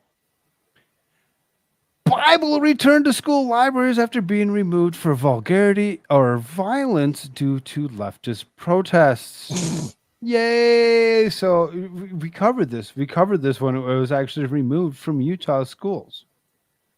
Oh, We yeah, I covered remember that. right. So this is the Bible was removed from elementary and middle schools in Utah's Davis School District after leftists created a petition for its removal over vulgarity or violence. The leftists were trying to retaliate after a state law had passed banning providing children with books containing sexual content. On Tuesday, the school board unanimously voted to return the Bibles. District spokesperson Christopher Williams said the Bible has significant serious value for minors that outweighs the violent or vulgar content it contains. School board president Liz Mumford, who voted to return the Bibles, echoed his statement and said that it has serious literary, artistic, historical, and political value for minors. Under the state law, school districts must remove books if a parent complains that they have human genitals in a state of sexual stimulation or arousal, acts of human masturbation or sexual intercourse, or fondling or other erotic touching of human genitals or public region. As with any new policy, the district's library review processes will likely require some revisions, but the Davis School District stands by the process currently in place. The district said in a statement, the process takes time and it isn't perfect, but it is working. It turned out that many Rogue thought here. Utah reversed book burning. Amazing. Well, see, you don't understand how book burning works. See, like, you're supposed to burn this book, all right? But like the other, like, kitty prawn books that they want to give to your children in the public libraries and school libraries, you're supposed to keep those. See, you neglect to fully understand how this works. See, right. like if there's a book the teaching your kid right. like character and morals and decency, you're supposed to get rid of that. Hey, Daisy girl. How's it going, girl? Good to see you. So it says it turned out that many books in the public schools contain sexual material that was inappropriate for children. According to the report of the Blaze, beside the Bible, 60 books had been reviewed by the district and 37 books having been fully removed from all levels of education and a partial removal of 14 others. One book available to junior high school students showed lesbians performing oral on each other, and report states another book in high school students was about being gender queer and depicted two men giving each other the same job. So, when it comes down to it, some books like these ones should be banned from schools, from children. There's no reason why we need to actually allow this to actually occur. But see, the Bible that says honor thy father and mother, that's a problem. We need to get rid of that. The problem. Right. That's the problem. The Bible. The Bible's the big one. There's so many words that are in the Bible for him to actually go ahead and actually be like, oh, we long in the land that the Lord will give you. Yeah. Right. So good for them to actually go ahead and reverse that particular instance. I'm glad that they actually did to actually put the Bible back in the schools. Somebody should actually maybe pick one up and read it. So I'm sorry, I need a pamphlet. Someone needs to tell me why it is that these people should be allowed to read books that I don't like. And I need a fold out. I need a fold out pamphlet. I need an instruction guide. Can anybody give that to me? Do we have a thing? Do we have a thing? Yeah, don't we? Not so sure. Oh, come on. Rogue Thoughts, Utah reverse book. Yeah, no, very Rogue Thoughts. Everything that comes out of Rogue Thoughts is sarcasm. Is great. So much fun. Yes, Danny On said something about that. Ah, nice. Nice. So, we're going to do something a little different because, like I did at the very beginning, where I played the Simpson clip, so it'd be easy to actually edit out. We're going to actually give our goodbyes and then I'm going to play this song. So don't go away. It's 3 minutes and 38 seconds. The show will end right after it's done. If you're going to do anything, please hit the like button and share this video to all the places that your friends are and let them know where you like to hang out. Also, Indeed. make sure that you check out americashirtsairfirst.com. Only the most base t-shirts on the planet. I have some updates to my website. Thank you to Shauna Ming for helping me with that. The mobile version should be a little more, shall we say, mobile? Haha. More,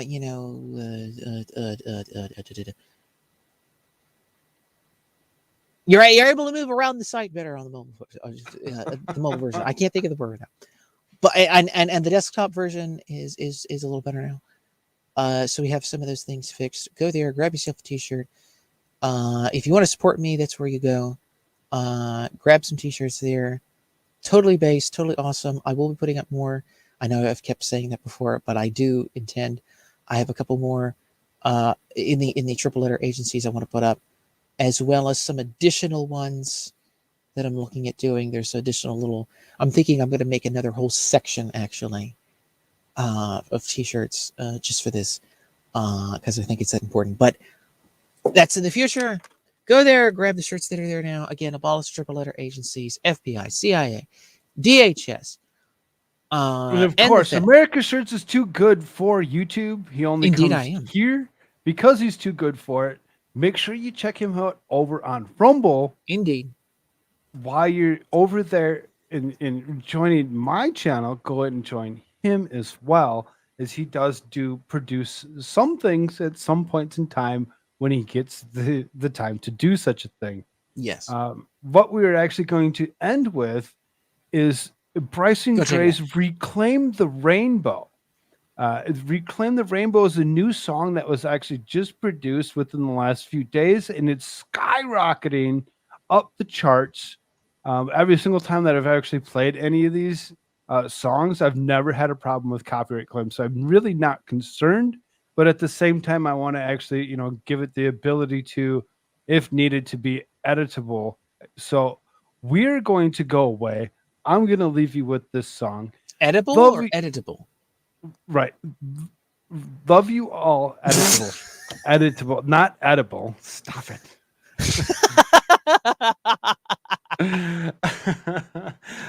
So I'm going to leave you with the song. We'll probably say later after we're done, just to actually, give you the final actual goodbye before I hit that end broadcast. So we are going to leave you with this song. Love you all so very much. Later. The Dodgers have reversed course again. The team was criticized for inviting a specific group to Pride Night at Dodger Stadium, then criticized again for uninviting them.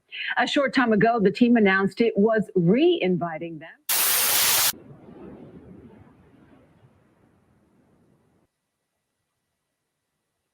Thank you all so very much. That is Bryson Gray, Reclaim the Rainbow. Thank you so much. You are being redirected to Clumsy Clairvoyance. Love y'all. Later. Later, peeps.